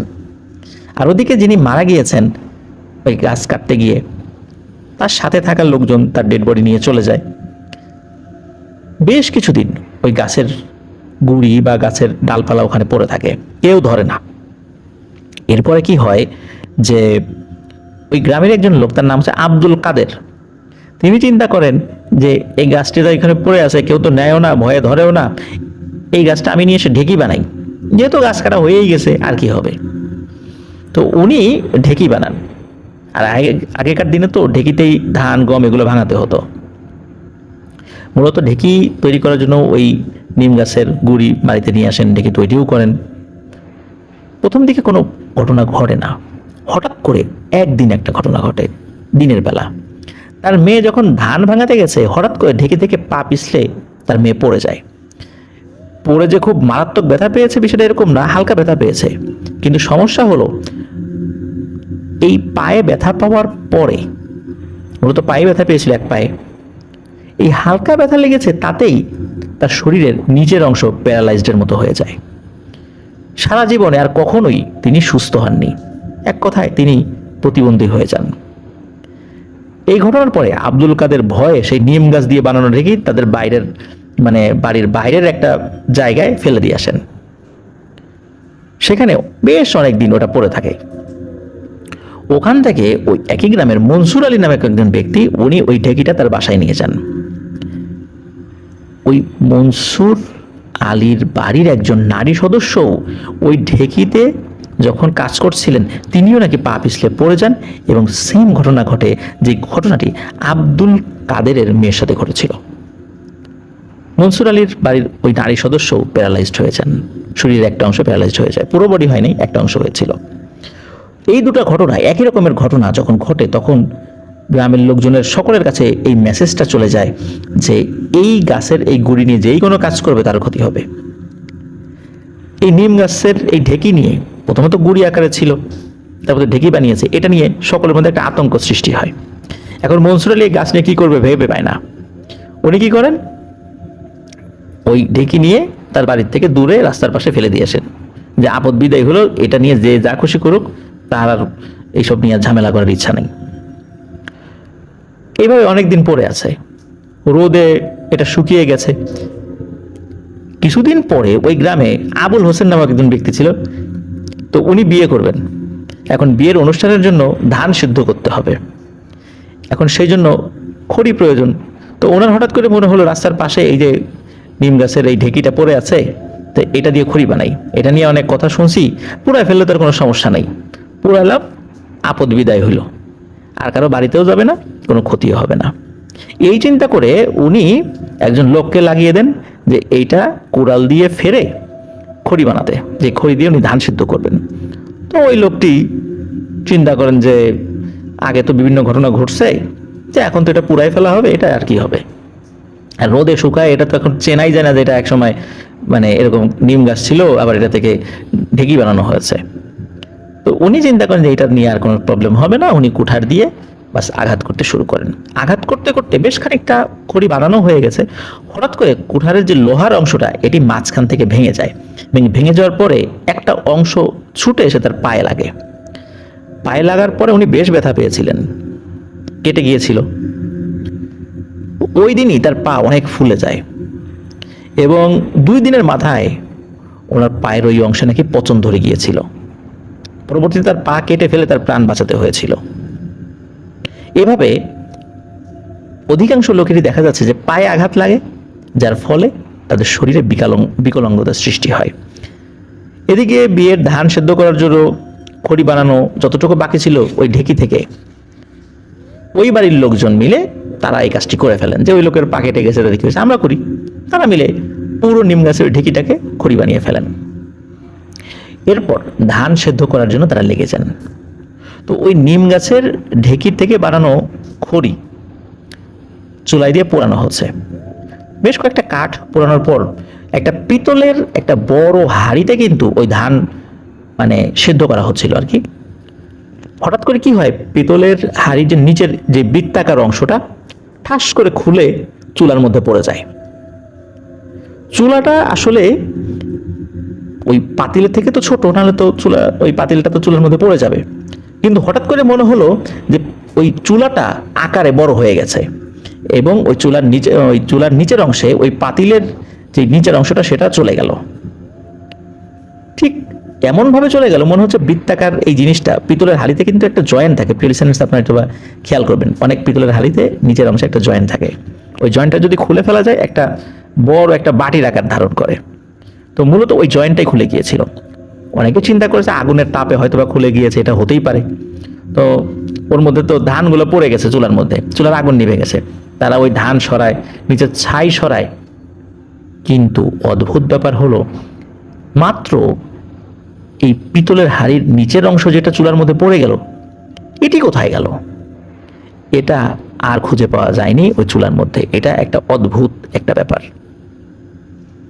এরপরে কি হয়, ওই যে খড়িগুলো ছিল, ওই খড়িগুলো ওই আবুল নামক যিনি ব্যক্তি, উনি ওই খড়িগুলো নিয়ে একদম সেই যেই ভিটা দরগা, সেখানে গিয়ে ওই খড়িগুলো ফেলে দিয়ে আসেন, যে ধুর এই ঝামেলাই আর রাখবো না, অনেক ঝামেলা হয়েছে। উপকার করার চেষ্টা করলাম মানুষের, কিন্তু আমারই অপকার হইলো। চিন্তা করলাম যে এইটা আর কারো বাড়িতে না যাক, কারো ক্ষতি না হোক, আমার বাসায় ক্ষতি হচ্ছে, কি দরকার। তো উনি ওই খড়িগুলো ওই আবার সেই ভিটায় রেখে আসেন। এরপরে কি হয়, ওই এক গ্রামের একজন লোক নাম হলো আশরাফ আলী, উনি ওই খেজুরের রস থেকে গুড় বানাতেন বা এই টাইপের কিছু একটা বানাতেন আর কি। তো উনি ওই খড়িগুলো নিয়ে আসেন। তো খড়িগুলো উনি পুরান, কিন্তু অদ্ভুত ব্যাপার, ওনার সাথে কোনো ঘটনা ঘটে না এবং পরবর্তীতে ওনার সাথে কোনো ঘটনা ঘটেও নি। এভাবেই ওই নিম গাছটি আস্তে আস্তে ভ্যানিশ হয়ে যায়। পরবর্তীতে নাকি ওই দরগা, যেটা ভিটা আর কি, অনেক ওই যেটা ওনারা দরগা বলে থাকেন, তো ওইখানে এক লোক বাড়ি করেছিল, তাদের সাথে অনেক ধরনের ভয়ঙ্কর ঘটনা ঘটেছে। ওই বাড়িতে ওই লোকদের একটা গরু হঠাৎ করে মারা যান। এখন পর্যন্ত ওই বাড়িতে কোনো ভালো রান্না বান্না হলে নাকি ওই বাড়ির পেছনে খাবার রেখে আসতে হয়, তা না হলে নাকি কেউ না কেউ তাদের বাড়িতে আক্রমণ চালায় এবং মেরে ফেলার চেষ্টা করে। এভাবে এখন পর্যন্ত নাকি তারা খাবার দিয়েই আসেন, মানে এভাবেই তারা দিয়ে আসছেন। এখন ফ্যামিলি বড় হয়েছে, কিন্তু এখনও এই বিষয়টা তারা মেনটেন করে চলেন। আর শাকিল আহমেদ বলেছেন যে যেহেতু মসজিদের মধ্যে বসে মুয়াজ্জিন সাহেব এই ঘটনাটি বলেছিলেন, মসজিদের মধ্যে বসে কিন্তু কারো মিথ্যা কথা বলার কথা নয়। এবং ওই মুয়াজ্জিন সাহেবও বলেছেন এই ঘটনাটি 100% সত্য একটি ঘটনা। কিন্তু এই ঘটনা একটা অদ্ভুত ব্যাপার রয়েছে, প্রিয় লিসেনার্স, আপনারা খেয়াল করবেন।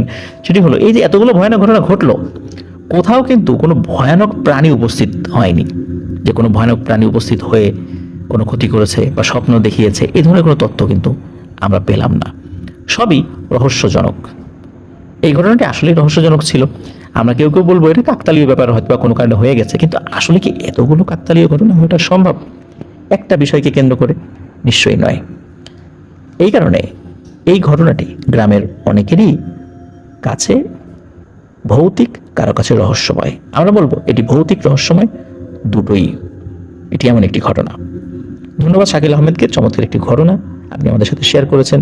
আমরা লিসেনাররা যারা আছি তারাও শুনলাম, আমিও জিনিসটা শুনেছি, এই কারণে আমিও একজন লিসেনার। আর প্রিয় লিসেনার, আপনারা যারা আমাদের চ্যানেলে ইতিমধ্যে সাবস্ক্রাইব করে ফেলেছেন তাদেরকে অসংখ্য ধন্যবাদ। তারা এখনও সাবস্ক্রাইব করেননি, তারা প্লিজ সাবস্ক্রাইব করে ফেলুন।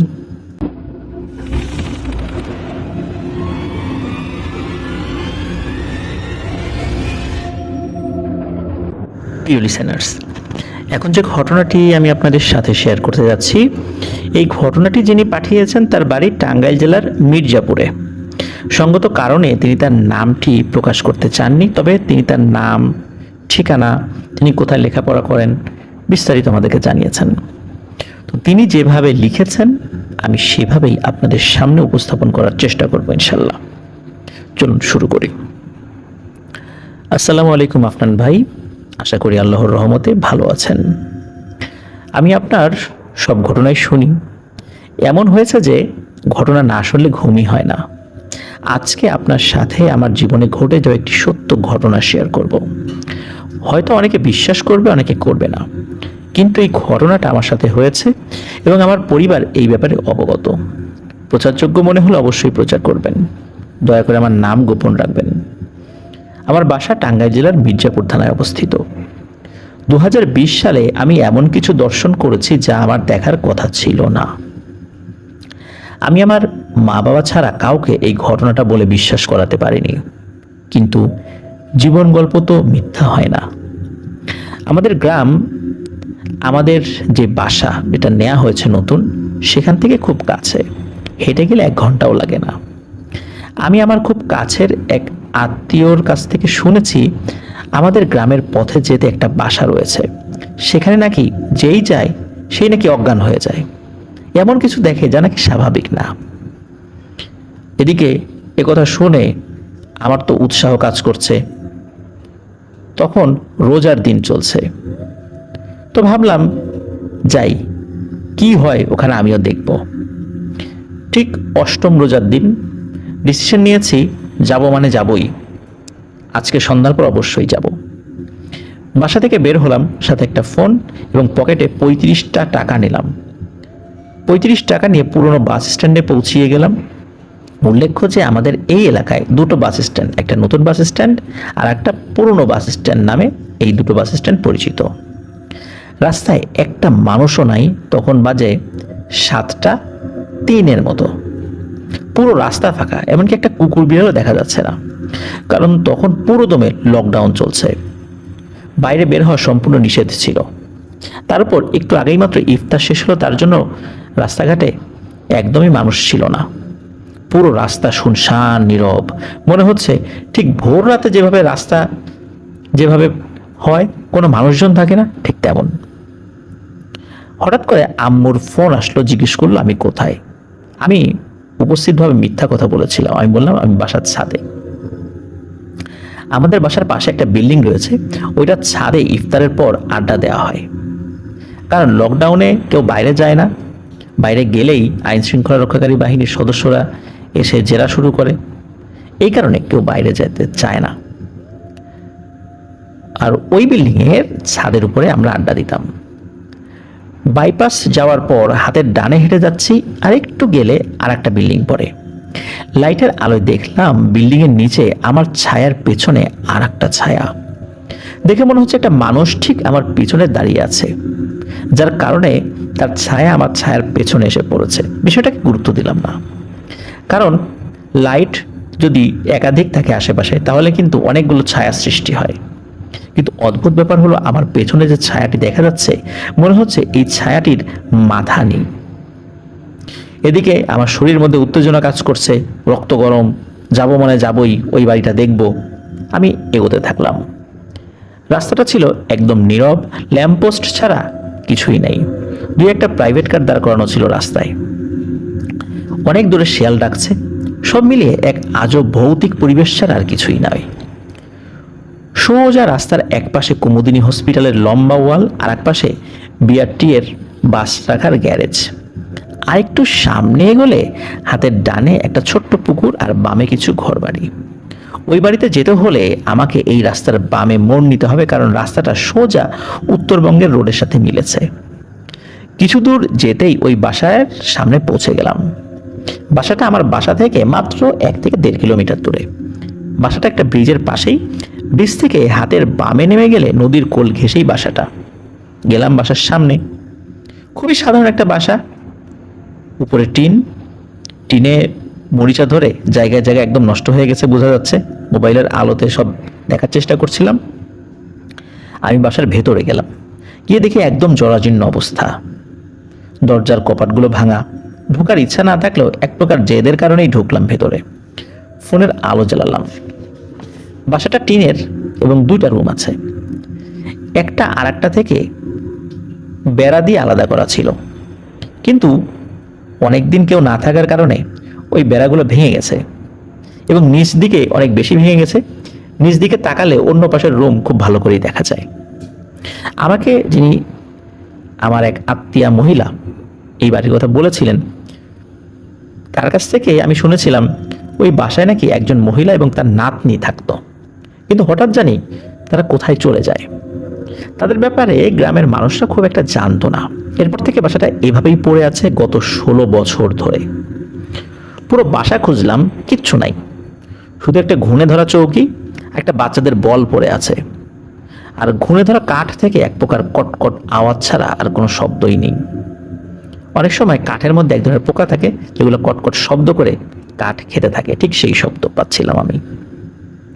ফোনে দেখলাম 7:02 বাজে, কিন্তু আমি যখন পুরনো বাস স্ট্যান্ডে ছিলাম তখনই তো দেখলাম 7:03 বাজে। প্রথম ধাক্কাটা এখানেই খেলাম। এটা কিভাবে সম্ভব? কল লিস্টে ঢুকলাম, দেখলাম আম্মুর ফোন ঠিকই 7:03 আসছে এবং ওইখানে লেখা জাস্ট নাও, তার মানে মাত্র ফোন এসেছে। আমি ভাবলাম ফোনের প্রবলেম হতেই পারে। এই ভাবনা নিয়ে মনকে শান্ত করার চেষ্টা করলাম। ভয় জিনিসটা কেন জানি তখন কাজ করছিল না ভেতরে। পুরো বাসা খুঁজে কিছুই পাইনি, একদম আর 8-10টা পরিত্যক্ত বাড়ির মতোই। মনে মনে আমার ওই আত্মীয় মহিলাকে গালি দিলাম এবং বললাম মানুষ কতটা বোকা হয়, আমার মতো যে যাই বলে সেই বিশ্বাস করে। এই বাড়ি নিয়ে এই ধরনের উল্টাপাল্টা কথা প্রচলিত করে চারদিকে, যাতে করে এই বাড়িটা আতঙ্কগ্রস্ত করে রাখা যায়। হয়তো বা এর পিছনে কোনো অসৎ উদ্দেশ্যও রয়েছে, এই বাড়িটা দখল করার বা যাতে বিক্রি না হয় এই টাইপের কিছু একটা, এরকম চিন্তা ভাবনা করছিলাম। ভাবতে ভাবতে ওই চৌকির উপর বসলাম, আর পায়ের কাছে যে বলটা ছিল সেই বলটা নিয়ে হালকা নাড়াচাড়া করছি পা দিয়ে, আর ভাবছি যে এতটা রাস্তা এখন হেঁটে যাব, আসার সময় তো শরীরে জোশ ছিল, চলে আসছি, এখন যাব কিভাবে, যাওয়ার সময় যদি আবার পুলিশরা জিজ্ঞাসা করে তখন কি উত্তর দিব। এদিকে ওই বাড়ির ভাঙা অংশ দিয়ে বাতাস আসছিল, বাসাটা একদম খোলা জায়গার দিকে মুখ করানো ছিল। হঠাৎ করে আমার মুখে আলো পড়ল, আমি দেখলাম আমার ছোটবেলার ফ্রেন্ড, তার নাম সাকিব, সে ওই খাটে আমার পাশে দাঁড়িয়ে আছে, অথচ হাতে কোনো ফোন নাই, কিচ্ছু নাই। আলো কোত্থেকে আসলো, একদম লাইটের মতো আলো এক পলকের জন্য, আমি তো কিছু বুঝতে পারলাম না। আমি চৌকি থেকে লাফ দিয়ে সরে গেলাম, আমি দেখি সে আমার দিকে তাকিয়ে হাসছে। আমার তো রাগ উঠে গেল, গিয়ে ওর পিঠে মারলাম এক ঘুষি। আমি বললাম, এই বেটা এখানে কি, তো এখানে আসিস আমাকে বলবি না? ভয়ে তো মরেই যাচ্ছিলাম আমি।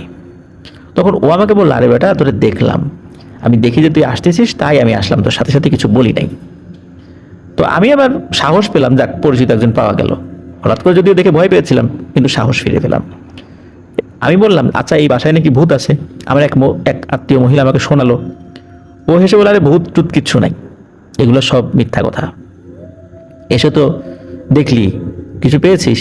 কিছুই তো না। আমিও তো আসলাম, কিছুই তো দেখলাম না।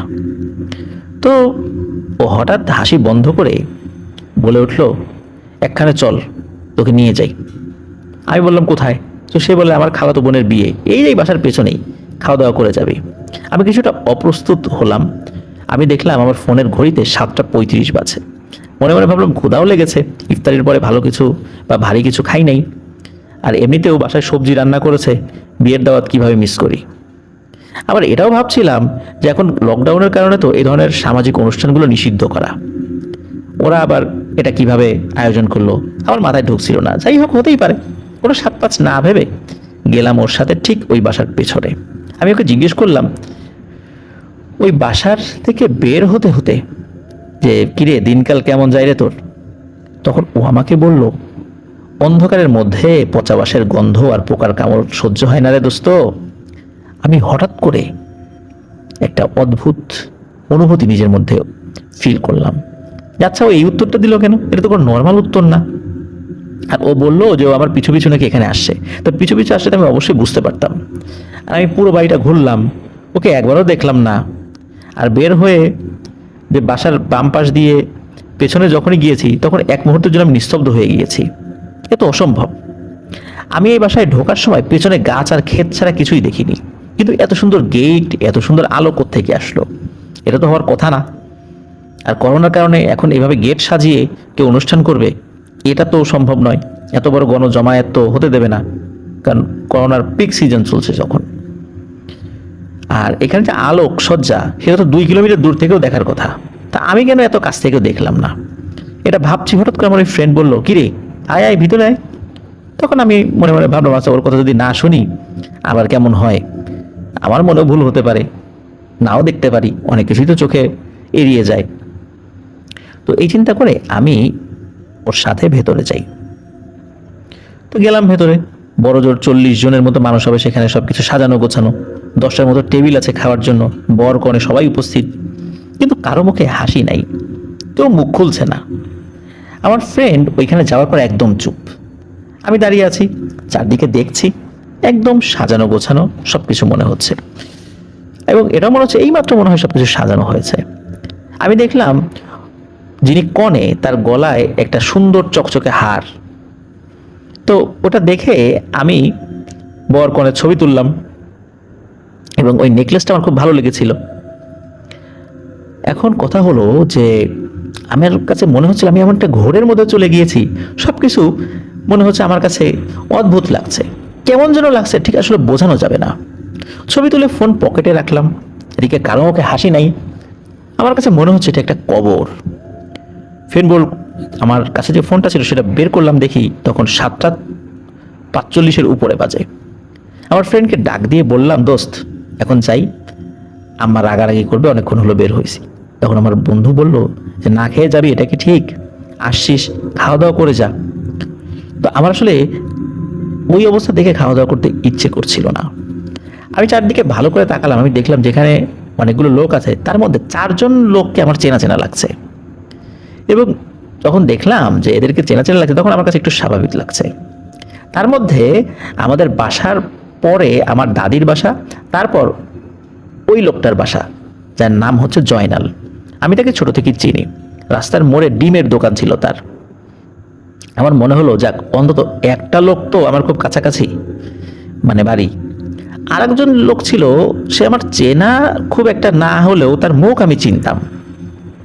কোনো কারণে রাস্তাঘাটে তার সাথে আমার মাঝে মাঝে দেখা হতো, কিন্তু ওইভাবে কখনো কথা হয়নি। এবং তার নাম কি, এক্স্যাক্ট বাড়ি কোথায়, সেটা আমি জানতাম না। তবে চেনা ছিল যে সেটা আমাদের এলাকারই কেউ হবে। আর বাকি দুজনকে আমি বেশ কয়েকবার বাজারে চায়ের দোকানে দেখেছি। আমার ফ্রেন্ড নিজ হাতে এর মধ্যে খাবার নিয়ে আসলো। কমপক্ষে 30টা পদের উপরে খাবার হবে। এত খাবার আমি আমার সামনে কখনোই একসাথে দেখিনি। এক বাটি করে খাবার, সবগুলোই সুন্দর ফুল কাটা কাচের বাটিতে খাবার পরিবেশন করা। কিন্তু আমি যেই টেবিলে বসেছি, সেই টেবিলে না হলো 20 জন বসা যেত। পুরো টেবিল ভরে খাবার, আর আমি খাবার দেখছিলাম, মোবাইলে ছবিও তুললাম। চিন্তা করলাম খাবারের ছবিগুলো ফেসবুকে দিব, এই কারণে ছবিগুলো তোলা। তা আমি খাবার দেখার জন্য খেয়াল করি নাই যে আমার ফ্রেন্ড একা একা এই খাবারগুলো নিয়ে এসেছে। এত খাবার আনতে না হলেও 2 জন মানুষের মোটামুটি কয়েকবার যাওয়া লাগবে। মাঝারি বোল সাইজের বাটি, একবারে 2টার বেশি আসলে আনা যাবে না, কিন্তু ও সর্বোচ্চ 1 থেকে 1.5 মিনিটের মধ্যে এতগুলো কিভাবে নিয়ে আসলো একা একাই। আমি হালকা ভাবছিলাম, কিন্তু এর মধ্যে আমি খেতে বসে গেছি আর আশেপাশে তাকাচ্ছি। এদিকে হঠাৎ করে আমার ফ্রেন্ড বলে ওঠে, আহারে কত সুন্দর খাবার, কতদিন ধরে খাবার খাইতে পারি না। এ কথা শুনে আমি চমকে উঠলাম। এটাকে বলেটা কি, এত খাবার সামনে, আর ওদের আর্থিক অবস্থা ভালো, ভালো খাবার খায় না, মানে এই বলেটা কি। এবং আমি জানি যে ওর বাবা ব্রুনাই প্রবাসী, ওদের 6 তলা 2টা বাড়ি আছে। সুতরাং ওদের আর্থিক অবস্থা কেমন আপনারা বুঝতেই পারছেন। এই অবস্থা বিবেচনা করে এবং ওর কথা শুনে আমি ওকে বললাম, আচ্ছা বস, একসাথে খাই। এত খাবার কি আমার একার পক্ষে খাওয়া সম্ভব হবে? কিন্তু ও তাকিয়ে আছে, কিচ্ছু বলে না। আমি খাবার খাওয়া শুরু করলাম। তো এবারই দেখলাম যে বিয়ে বাড়িতে খাবারের সময় কেক দেয়। তো ওই খাবারের মধ্যে একটা কেক রাখা ছিল। খাবার যে আহামরি মজা তাও না, মানে বাসার খাবারের মতোই। আমি অল্প অল্প করে নিয়েও কুলাতে পারলাম না এত খাবার। খাওয়া শেষ না হতেই আমার ফ্রেন্ড বলল যে আমার যাওয়ার সময় হয়েছে, তুই এখন বাসায় যা। তো আমি ওকে মোটামুটি একটা ঝাড়ি দিয়ে বললাম, এটা কেমন ব্যবহার যে তুই আমাকে চলে যেতে বলছিস? খাওয়া দাওয়া আমি শেষ করতে পারলাম না, এভাবে অপমান করে তুই বলছিস যে চলে যা, এটা কেমন কথা? তুই যাবি কোথায়? এটা আমি বললাম। বলার পর আমি আর কথা বাড়ালাম না। হাত তাড়াতাড়ি ধুয়ে ফেলে টিস্যু দিয়ে হাত এবং মুখ মুছলাম। ওর কথাটা আমার ভালো লাগেনি, তুই চলে যা। আমি তো আসতে চাইনি, আমাকে তো ও দাওয়াত দিয়ে ডেকে নিয়ে আসলো। খাবার খাওয়া শেষ হওয়ার আগেই বলে যে তুই চলে যা, এটা কেমন কথা? তো এটা ভাবছিলাম। তো ওই বাসা থেকে বের হয়ে দেখি একটা রিক্সা দাঁড়িয়ে আছে। মনে হচ্ছে রিক্সাটা আমার জন্যই দাঁড় করাইয়ে রাখা। আমার তখন অপমানবোধ আসলে কিছুটা লাগছিল, কিছুটা লাগছিল না। তারপর বন্ধু মানুষ তো, আমি রিক্সায় উঠে বসলাম। আমার কাছে মনে হলো রিক্সায় ওঠার সাথে সাথে চোখের পলকে আমার বাসাটা আমার সামনে। মনে হচ্ছে আমি স্বপ্ন দেখছি, স্বপ্নের মধ্যে এরকমটা হয়। আমি কিন্তু একবারের জন্য তাকে বলি নাই যে আমি কোথায় যাব, অথচ ওখান থেকে রিক্সায় আমার বাসায় আসতে কমপক্ষে 15 মিনিট লাগবে। তো আমি কিছু জিজ্ঞাসা না করে ভাড়া দিব, হঠাৎ করে রিক্সাওয়ালা বলল, লাগবে না, টাকা দিয়ে আমার আসলে কোনো উপকার হবে না, দোয়া করেন আমার জন্য, তাতেই হবে। আর টাকা লাগলে আপনার বন্ধুর কাছ থেকে আমি নিয়ে নেব। তখনও কিন্তু আমি এক ঘোর জালের মধ্যে রয়েছি, একটা মায়াজালে আবদ্ধ হয়ে আছি, একটা মোহের মধ্যে পড়ে আছি। আমি যখন বাসায় আসলাম তখন দেখি রাত 9:30টার উপরে বাজে। আম্মু তো অনেক বকাঝকা করলো, কারণ করোনার সময় এভাবে বাইরে যাওয়া তো ঠিক না, চারদিকে লকডাউন চলছে। আমি বললাম যে আচ্ছা যাবো না, এবারের মতো মাফ করে দাও। তো আমি কি করেছি, হাত ধুতে গেছি, কারণ ওই সময় বিয়ে বাড়িতে আমি ভালো করে হাত ধুতে পারিনি, কারণ সাবান ছিল না, তেল চিটচিটে করছিল বলে আমার কাছে মনে হচ্ছিল। তো বাসায় এসে আমি বেসিনে গেলাম হাত ধুতে।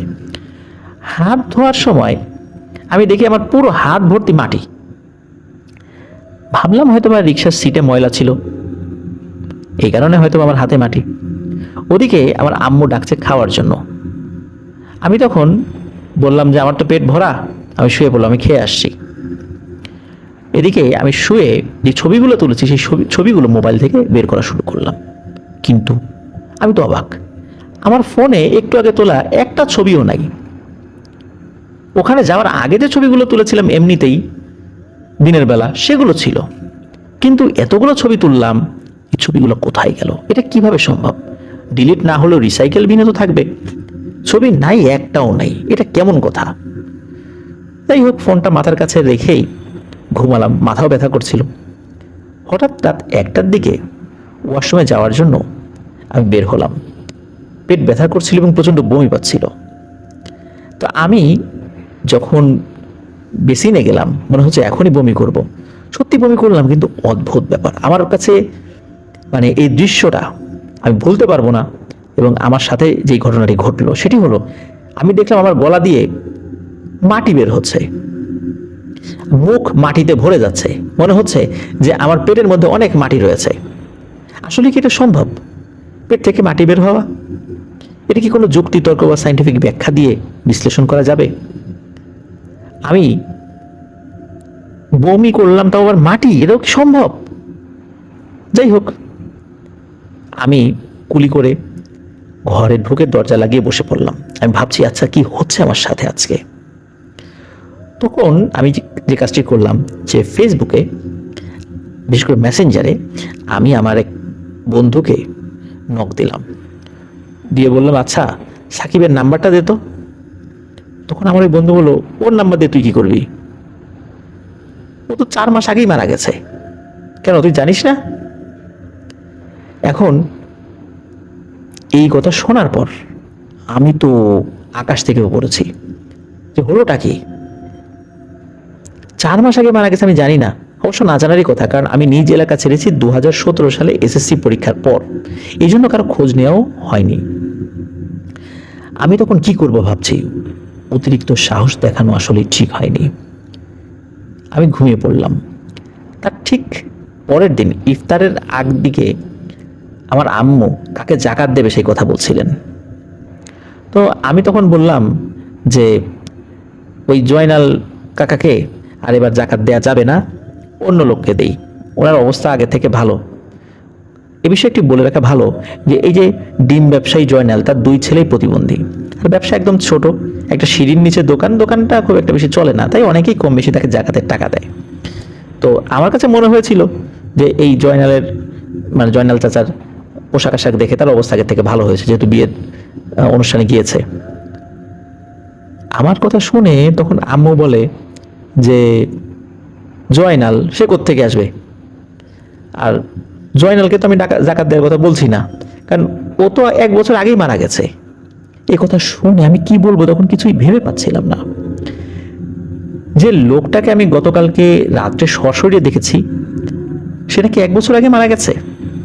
ইফতার খেয়ে ছাদে গেলাম এবং ভাবছি যে আসলে আমার সাথে কি হলো গত রাত্রে, কিছুই আমার মাথায় ঢুকছে না। এদিকে ছাদ থেকে নেমে বাসার সিঁড়িতে উঠছি, হঠাৎ আমার পকেট থেকে আমার ফোন প্রথম সিঁড়িতে যখন আমি পাড়া দিয়েছি তখনই পড়ে যায়। সর্বোচ্চ হয়তো 1 মিটার হবে গ্রাউন্ড থেকে এটা পড়ে গেছে, এবং ফোনটা এমনভাবে খুলে যায় এবং ভেঙে যায় যে এভাবে কিন্তু আসলে 1 মিটার উচ্চতা থেকে এভাবে পড়ে আমার যে ফোনটা ছিল সেটা ভেঙে যাওয়ার কথা নয়। এভাবেই ওই ফোনটাও নষ্ট হয়ে যায়। আমি জানি না ওই রাত্রে কেন এতগুলো ঘটনা আমার সাথে ঘটেছিল। 2022 সালে নদী ভাঙনে বিলীন হয়ে যায় সেই বাড়িটা। এরপরে ওই রিলেটেড কোনো বিষয় আমার সাথে ঘটেনি। কেনই বা এই রহস্যময় ঘটনাগুলো আমার সাথে ঘটেছিল আজও অজানা। কেনই বা ওই মৃত মানুষের সুরত ধরে কিছু জিনের আমার কাছে এসেছিল সেটা আমি ভেবে কুল পাই না। তবে এতটুকু ভেবে আমি আশ্বস্ত হই যে আল্লাহ আমাকে বাঁচিয়ে দিয়েছিলেন বড় কোনো বিপদের হাত থেকে, এবং ওই বাড়িটা সত্যিই হন্টেড ছিল, এবং যেই নাকি ওই বাড়িতে যাই সেই কোনো জিনিস দেখতো, হয়তো আমিও দেখেছিলাম সেখানে। এটি ঘটেছে। কিন্তু আমি যে খাবারগুলো খেলাম সেই খাবারগুলো আসলে মাটি খেয়েছি এটা আমার মানতে খুব কষ্ট হচ্ছিল। কিন্তু মাটি যদি না খাবো তাহলে আমার পেটে এমন ব্যথা হচ্ছিল কেন? আর আমি যে বমি করলাম কেন, আমার মাটি আমার বমি থেকে বের হয়ে আসলো। আর আমি যখন বাসায় ফিরলাম আমার 2 হাত ভর্তি কেন মাটি ছিল। এই প্রশ্নের উত্তর আসলে কে বের করবে? আমি এগুলো কাউকে বিশ্বাস করাতে পারিনি, শুধু আমার মা বাবা বিশ্বাস করেছে। জানি না আপনারা বিশ্বাস করবেন কিনা। তারপরও এটাই সত্যি যেটা আমার সাথে ঘটেছে। যখন আমার বমি হচ্ছিল আমার মনে হচ্ছিল আমার কলিজাটা বের হয়ে যাবে মুখ দিয়ে, আমি এখনই মরে যাব। সেই মুহূর্তের কষ্টটা আমি আপনাদেরকে বলে বোঝাতে পারবো না। আশা করছি আমার এই ঘটনাটি আপনাদের ভালো লেগেছে।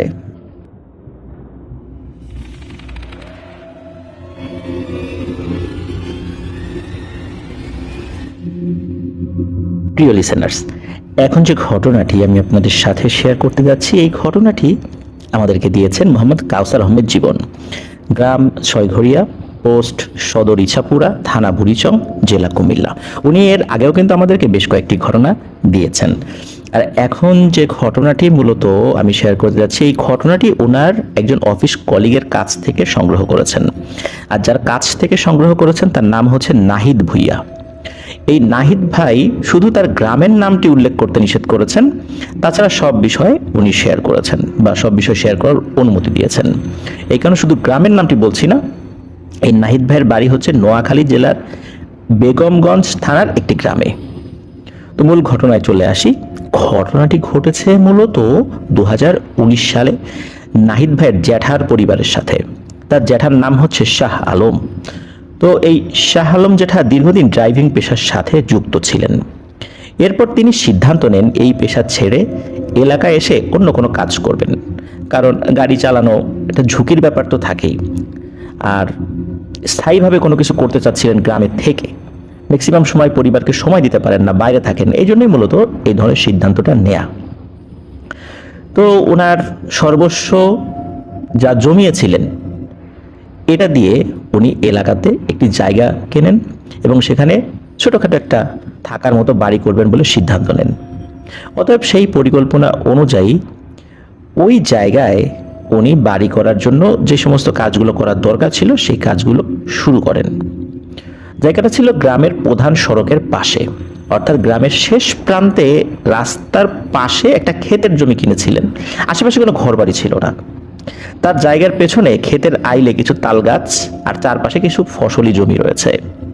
এটি ক্ষেতের জমি ছিল বিধায় স্বাভাবিকভাবেই মাটি ভরাট করতে হবে, কারণ জমিটা নিচু ছিল। এরপর বাড়ি নির্মাণ করতে হবে। সে অনুযায়ী তিনি কাজও শুরু করেন। মোটামুটি কাজ ভালোই চলছিল। এরই মধ্যে এক রাত্রে তার সাথে ঘটে যায় একটি রহস্যজনক ঘটনা। তখন রাত কয়টা বাজবে, 9টা কি 10টা, খুব যে বেশি রাত তা নয়। কিন্তু তিনি কি করেছেন, রাতের বেলা খাওয়া দাওয়া শেষ করে হাঁটাহাঁটি করার একটা অভ্যাস তার ছিল। তো উনি খাওয়া দাওয়া শেষ করে ওনার যে জায়গাটা উনি কিনেছিলেন সেখানে দেখতে গিয়েছিলেন যে কাজ ঠিকঠাক মতো হচ্ছে কিনা। কারণ ট্রাক দিয়ে মাটি ফেলা হচ্ছিল জায়গাটা উঁচু করার জন্য। সারাদিন ওনার পরিবারের লোকজন সেটা দেখাশোনা করতো। তো এই কারণে উনি অন্য কাজে ব্যস্ত থাকার কারণে ওইভাবে সময় দিতে পারতেন না। এই কারণেই মূলত রাতের বেলা উনি বাইরে বের হয়েছিলেন। আর দেখা যাচ্ছে যে তার সীমানার বাইরে মাটি পড়ে গেল কিনা, কারণ ক্ষেতের জমি, আর একজনের ক্ষেতের মধ্যে যদি এই মাটিগুলো পড়ে যায় তাহলে তার সাথে গোলমাল বেঁধে যেতে পারে, মনোমালিন্য সৃষ্টি হতে পারে। এই জন্য তিনি এই বিষয়টা তদারকি করার জন্য বাইরে বের হয়েছিলেন। উনি চাঁদের আলোয় বের হয়েছেন। রাস্তায় হালকা যানবাহন ও মানুষ চলাচল কিন্তু তখনও করছিল, এই কারণে কিন্তু কোনো টর্চ লাইট হাতে নেন নাই। উনি জায়গাটা ঘুরে ঘুরে দেখতে থাকেন। দেখতে দেখতে যখন ঘরের পেছনের দিকটায় যান, মানে যে জায়গাটাতে উনি ঘর করবেন চিন্তা করেছেন, ঠিক ওই জায়গার পেছনের দিকটাতে যান, তখন তার কাছে মনে হলো সাদা আলখেল্লা পরা লম্বা আকৃতির একজন লোক তাল গাছের দিক থেকে তার দিকে এগিয়ে আসছে। তিনি প্রথমে ভাবলেন হয়তো এদিকেরই কেউ হবে, বোধ হয় মাঠে কাজ শেষে এদিক দিয়ে বাড়ি ফিরছে। কিন্তু অল্প কিছুক্ষণের মধ্যেই তার ধারণাটি বদলে গেল। তিনি যে লোকটিকে এলাকার এবং কোনো একজন কৃষক ভাবছিলেন, ওই লোকটিকে দেখতে কিন্তু মোটেও কৃষক বলে মনে হচ্ছিল না। তার পোশাক আশাক, তার চেহারা সবকিছুই খুব সম্ভ্রান্ত বংশীয় কোনো ব্যক্তির মতো মনে হচ্ছিল, যিনি কখনো মাঠে কাজ করেন না, এরকম টাইপের লোক আর কি। এদিকে শাহ আলম জেঠা তাকে ওই এলাকা তো দূরের কথা, এলাকার বাইরেও কোথাও দেখেছেন বলে মনে করতে পারেন না। ওই লোকটি যেদিকে দাঁড়ানো ছিল ওই দিক থেকে মনে হচ্ছিল যে অদ্ভুত এক সুঘ্রাণ ভেসে আসছে, যেটা শাহ আলম জেঠা পাচ্ছিলেন। তো তো লোকটি এগিয়ে আসছে, একটা পর্যায়ে শাহ আলম জেঠা আগন্তুকের প্রতি শ্রদ্ধা জানিয়ে তাকে সালাম দেন। তখন ওই ব্যক্তিটি মৃদু স্বরে ওয়ালাইকুম আসসালাম বলে শাহ আলম জেঠা সালামের উত্তর দেন। তো শাহ আলম জেঠা একটা বিষয় লক্ষ্য করেন যে এমন কোমল ও মিষ্টি কণ্ঠস্বর তিনি কখনোই শোনেন নাই, আর এমন সুঘ্রাণও কখনো অনুভব করেন নাই। কিন্তু ওই ব্যক্তিটি শাহ আলম জেঠার কাছ থেকে 3 থেকে 4 গজ দূরত্ব বজায় রাখছে, তার কাছে আসছে না। চাঁদের আলোয় এত দূর থেকে শাহ আলম জেঠা ওই ব্যক্তিটির চেহারা পুরোপুরি স্পষ্ট দেখতে না পারলেও একদম যে দেখতে পাচ্ছিলেন না তা কিন্তু নয়। কিন্তু শাহ আলম জেঠাও ভয় পাচ্ছিলেন কিছুটা, কাছেও যাচ্ছিলেন না তিনিও। শাহ আলম জেঠা কৌতূহলের বসে দূর থেকেই তাকে জিজ্ঞেস করলেন যে জনাব, আপনি কে? আপনার বাড়ি কোথায়? আপনাকে তো এর আগে আমি দেখেছি বলে মনে পড়েন আশেপাশে। এখানে কি কোনো বিশেষ কাজে এসেছেন? কারো বাড়িতে যাবেন? আপনাকে হেল্প করব? তখন ওই ব্যক্তিটি বলে ওঠে যে আপনি আমাকে চিনবেন না, আসলে আমাদের কোনো নির্দিষ্ট জায়গা নেই বলার মতো, আর আমরা আপনার এই জায়গার আশেপাশ দিয়েই থাকি। এই কথা শুনে শাহ আলম জেঠা একটু ভয় পেয়ে যান, কারণ তিনি দেখলেন যে ওই ব্যক্তি রয়েছেন একা, আবার বলছেন আমরা। এছাড়া তার আচার আচরণ, শারীরিক গঠন দেখে শাহ আলম জেঠা বুঝতে পেরেছিলেন যে তিনি যার সাথে কথা বলেছেন তিনি কোনো স্বাভাবিক মানুষ না। এরই মধ্যে ওই ব্যক্তি শাহ আলম জেঠাকে অভয় দিয়ে বলে ওঠেন যে আপনি ভয় পাবেন না, আমরা আপনার কোনো ক্ষতি করব না, কিন্তু আপনার সাথে আমার জরুরি কিছু কথা আছে। আমি আপনাকে খুঁজছিলাম, আজকে যেহেতু এসেছেন এই জন্যই আপনার সাথে আমি দেখা করতে এসেছি। তো শাহ আলম জেঠা বলেন যে আচ্ছা বলেন কি কথা। তখন ওই ব্যক্তিটি বলল যে আপনি যেই জায়গাটিতে বাড়ি নির্মাণ করতে যাচ্ছেন আসলে সেখানেই আমরা থাকি, আপনি এখানে কোনো প্রকার বাড়িঘর নির্মাণ করবেন না। তখন শাহ আলম জেঠা বলেন কিন্তু আমি তো জায়গাটি কিনে ফেলেছি, আর আমার সর্বস্ব দিয়ে আমি এটা কিনেছি, এতদিন ধরে ড্রাইভিং করে অল্প অল্প করে নিজের পরিবার চালিয়ে যে টাকাগুলো জমিয়েছিলাম সেটা দিয়ে কিনেছি। আমার তো আর কোনো অর্থ সম্পদ নাই, আমি যে এখান থেকে অন্যত্র চলে যাব, অন্য কোথাও যে বাড়ি নির্মাণ করব, এই টাকাও তো নাই, এখন আমি কি করব? তখন ওই ব্যক্তিটি কিছু সময় চুপ থাকেন, এরপর বলেন আচ্ছা ঠিক আছে, আপনি বাড়ি নির্মাণ করতে পারেন, তবে একটা অনুরোধ বলেন বা শর্ত বলেন, এটা আপনাকে মানতেই হবে। তখন শাহ আলম জেঠা বলেন আচ্ছা বলেন, আমি সর্বোচ্চ চেষ্টা করব আপনার অনুরোধ রক্ষা করার জন্য। তখন ওই ব্যক্তিটি বলেন যে আপনাদেরকে আপনার বাড়ির উত্তর পাশের যেই ছোট জায়গাটা আছে এই জায়গার বেশ কিছু অংশ খালি রাখবেন, অর্থাৎ ঘর বাড়ি নির্মাণ করা ছাড়া গাছপালা লাগাতে পারবেন বা অন্য কিছু করতে পারবেন, তবে গরু ছাগলের কোনো গোয়াল বা এই টাইপের কোনো কিছু করতে পারবেন না, কোনো নাপাকি কিছু ফেলতে পারবেন না। কারণ আমাদের পূর্বপুরুষরাও দীর্ঘদিন ধরে এখানে বসবাস করেছে, এখানেই তারা শেষ নিঃশ্বাস ত্যাগ করেছে, আর আমরাও এখানে বসবাস করছি। তাই আমরা চাই যে আমাদের পূর্বপুরুষের জায়গা ছেড়ে আমরা কোথাও না যেতে, আমরা এখানেই থাকতে চাই। আর আপনারাও থাকেন, আমরা কথা দিচ্ছি আপনাদের কোনো ক্ষতি ইনশাল্লাহ আমরা করব না। আর এখানে আমরা যতদিন আছি, আমরা যতদিন জীবিত আছি, বা আমাদের উত্তরসূরি যারা আসবে এরাও আপনাদের কোনো ক্ষতি করবে না ইনশাল্লাহ। তো ওই ব্যক্তিটির এই কথা শুনে শাহ আলম জেঠা খুব খুশি হন এবং বলেন যে ঠিক আছে, আপনার এই কথা আমরা মেনে নিলাম। এই জায়গাতে বিশেষ করে উত্তর পাশে আমরা কোনো কিছুই করব না, শুধু কিছু গাছ, ফলজ গাছ লাগাবো আর একটা কল বসাবো, কারণ জায়গাটা তো ছোট, এছাড়া আর কোনো উপায় নেই। তখন ওই ব্যক্তিটি এই বিষয়টা মেনে নেন। তো এরপরে ওই ব্যক্তিটি শাহ আলম জেঠাকে নিজে থেকে সালাম দেন, সালাম জেঠা উত্তর নেন এবং আবার ওই তাল গাছের দিকে কিছুটা পথ যেতে যেতে অন্ধকারে মিলিয়ে যান। অদৃশ্য হয়ে গেছে এটা বলা যাবে না, অন্ধকারে মিলিয়ে যান তিনি। এরপর শাহ আলম জেঠা বাড়িতে চলে আসেন, কিন্তু এই ঘটনাটি তিনি কিন্তু তার পরিবারের কারোর সাথে শেয়ার করেন নাই এবং ওই শর্ত মোতাবেক ওই জায়গার উত্তর দিকের কিছু অংশ খালি রেখে বাড়ির কাজ তিনি শুরু করেছিলেন। কিন্তু পরিবারের লোকজন জিজ্ঞেস করেছিল কেন জায়গাটি খালি রাখা হচ্ছে। তিনি উত্তরে বলেছিলেন যে এখানে কিছু ফলজাত গাছ লাগাবেন এবং একটি পানির টিউবওয়েল বসাবেন। কিন্তু আসল ঘটনাটি পরিবারের কারোর সাথে তখনও তিনি শেয়ার করেননি। সেখানে শুরুতেই তিনি দ্রুত ফলের গাছ লাগিয়ে দেন। এই কারণে লাগিয়ে দেন, ওনার ভয় ছিল যে আল্লাহ না করুক যে ওনার যদি কোনো কিছু একটা হয়ে যায় বা ওনার অসুস্থতা হতে পারে, উনি মারাও যেতে পারেন, যে কোনো ঘটনা ঘটতে পারে। দেখা গেল পরিবারের সদস্যরা তো জানবে না যে কি কারণ, তখন এখানে কোনো একটা স্থাপনা নির্মাণ করতে পারে। এখানে দ্রুত উনি শুরুতেই ওখানে কিছু ফলের গাছ লাগিয়ে দিয়েছিলেন এবং টিউবওয়েল বসিয়েছিলেন, যাতে করে ওই জায়গাটা অন্য কোনো কাজ অন্য কেউ না করতে পারে। কয়েক মাসের মধ্যে বাড়ি নির্মাণের কাজও শেষ হয়ে যায়। এক সময় সপরিবারে তারা বসবাস শুরু করেন, ভালোই কেটে যাচ্ছিল তাদের দিন। এর মধ্যে বছরখানেক সময় কেটে যায়, কোনো ঘটনা ঘটেনি, কারোর সাথে কোনো ভয়ানক ঘটনা তো ঘটেই নাই, কেউ কোনো প্যারানরমাল বিষয়ের উপস্থিতিও টের পায়নি। এক রাত্রের ঘটনা, এই নাহিদ ভাই জেঠি ঘুমিয়েছিলেন, মানে জ্যাঠার ওয়াইফ। তখন গভীর রাত, আনুমানিক 2টা কি 2:30 বাজবে। হঠাৎ করে তিনি ওই ঘরের পাশে বসার টিউবওয়েল চাপার আওয়াজ মানে পাচ্ছিলেন। তিনি ভাবলেন এত রাত্রে কে কল চাপছে। উনি চিন্তা করলেন চোর টোর এলো কিনা, বা মানে পাশের প্রতিবেশীরা কেউ এলো কিনা। তখনও কিন্তু আশেপাশে কোনো ঘরবাড়ি হয় নাই। উনি ঘুমের ভিতরে ওনার পাশে হাত দেন, দেখেন যে তার হাজবেন্ড মানে নাহিদ ভাই জ্যাঠা ঘুমিয়ে আছে। তাহলে রাতের বেলা কল চাপছে কে? উনি কৌতূহলবশত ঘরের বাইরে যাবেন, তার আগে নাহিদ ভাই জ্যাঠাকে ধাক্কা দিয়ে ঘুম থেকে উঠানোর চেষ্টা করেন। তখন তিনি একদম গভীর ঘুমে বিভোর, তো এই জন্য তার ঘুমও ভাঙে নাই। এই জন্য তিনি নিজেই দরজা খুলে ওই কলপারের দিকে যান যে আসলে কি হচ্ছে সেখানে।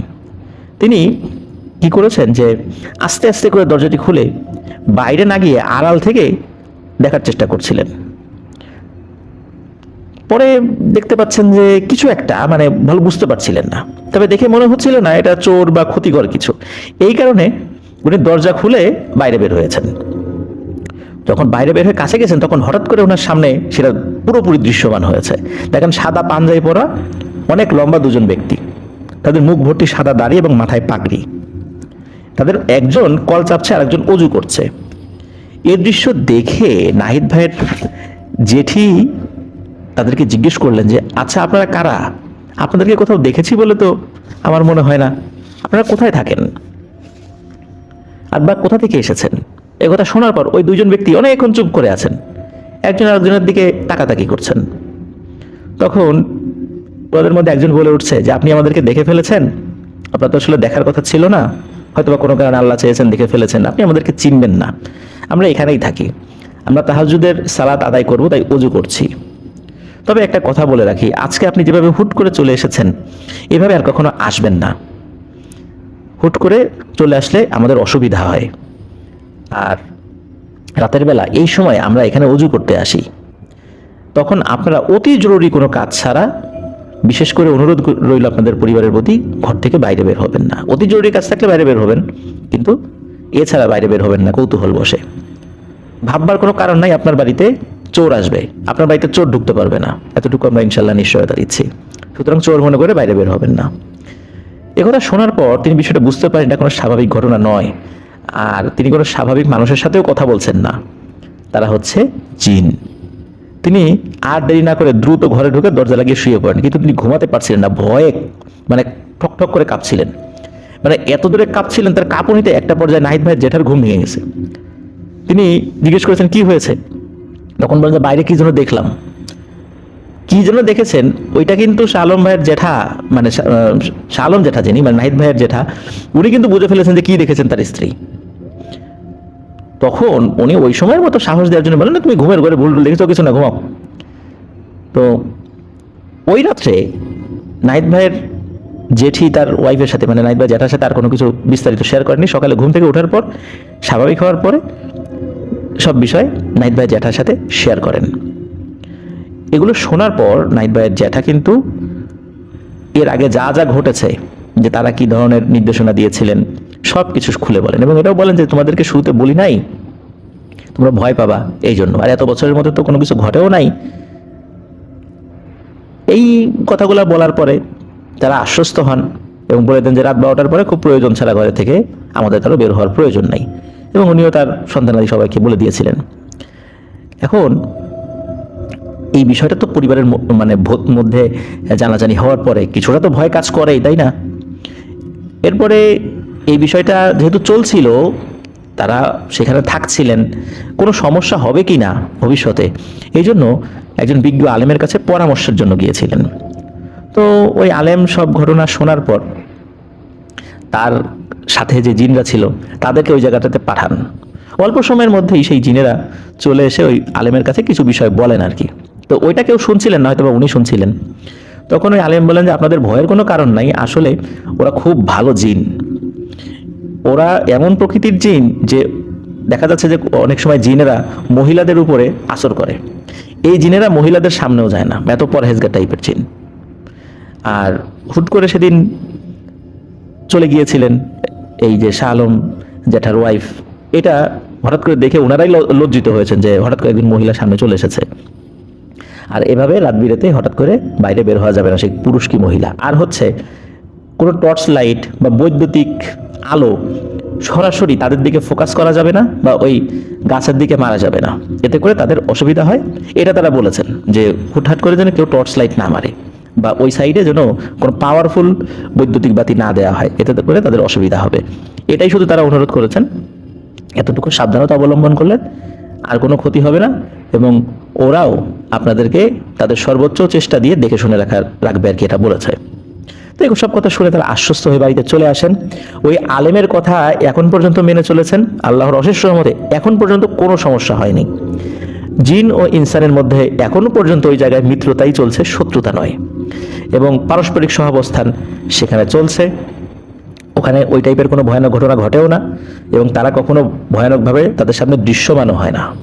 কোনো কারণে হুট করে সামনে পড়ে গিয়েছিল ওই চিঠির সাথে, এই একটা ঘটনা ঘটেছিল, কিন্তু এরপরে আর কোনো ঘটনা শোনা যায় না। তো এটি ছিল ঘটনা। তো প্রিয় লিসেনার্স, এখান থেকে কিন্তু আমরা একটা জিনিস শিক্ষা পাই, সেটা হচ্ছে একজন আরেকজনের প্রতি শ্রদ্ধাশীল থাকা, পারস্পরিক শ্রদ্ধাবোধ, সম্মান, বিশ্বাস, এটা যদি থাকা যায় বা থাকে, বা এটা যদি বজায় রাখা যায়, তাহলে আমরা দেখতে পাচ্ছি দুটো ভিন্ন প্রজাতীয় পারস্পরিক সহাবস্থান করে চলছে 2019 সালের পর থেকে নিয়ে এখন 2023 সাল, এখন পর্যন্ত আল্লাহর রহমতে কোনো সমস্যা হয়নি, তারাও বিষয়টা মেনে চলছেন। তো জিনের মধ্যেও তো অবশ্যই ভালো ভালো জিন রয়েছে, এটা তো আমরা জানি, এবং তারা মানুষকে সম্মান করে, ভালোবাসে, উপকারও করে। যেহেতু দীর্ঘদিন ধরে তারা ওইখানে বংশ পরম্পরায় বসবাস করছিল, তারা ওই জায়গাটা ছেড়ে যেতে চান নাই, তারাও থাকছেন। নাহিদ ভাইয়ের জ্যাঠা শাহ আলম, উনি ওনার পরিবার নিয়েও থাকছেন, কোনো সমস্যা হচ্ছে না। এখানে একটি কথা অনেকের মনের মধ্যে প্রশ্ন আসতে পারে যে জিনারা তো লোহা দেখলে ভয় পায়, তাহলে ওই যেই জিন, যে কলের যে হ্যান্ডেল, এটা তো লোহার তৈরি, তাহলে ওনারা কিভাবে এটা চেপে উজু করছিলেন? লোহা দেখলে তো ভয় পায়, তারা তো লোহা ধরার কথা নয়। তো আমরা কিন্তু অনেক ঘটনা এর আগেও দেখেছি যে সাধারণত দেখা যাচ্ছে যে খবিশ প্রকৃতির জিন বা দুষ্টু প্রকৃতির জিনরা লোহা দেখলে ভয় পায়।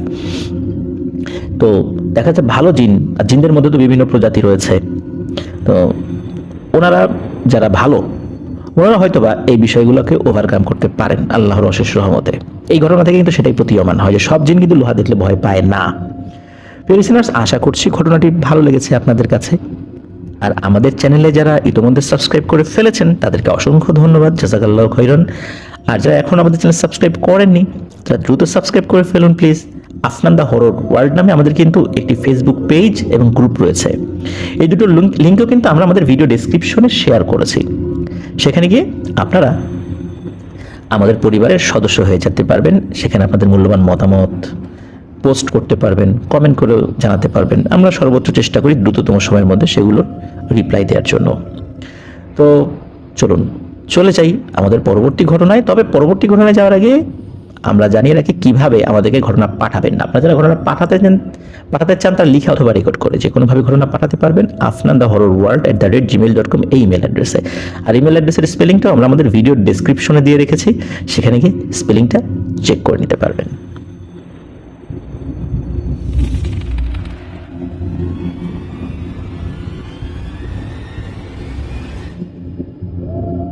প্রিয় লিসেনার্স, চলে এলাম আমাদের এবারের এপিসোডের একদম শেষ দিকে।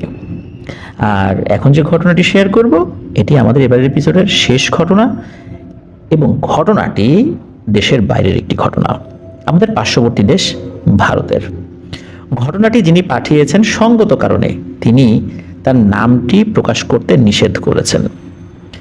আসলে এই টাইপের ঘটনায় সত্যিকার অর্থেই নাম প্রকাশ করাটা উচিত নয় বা ঠিক নয়। কেন নয়, আমি ঘটনাটা পুরোটা বললে হয়তো বুঝতে পারবেন।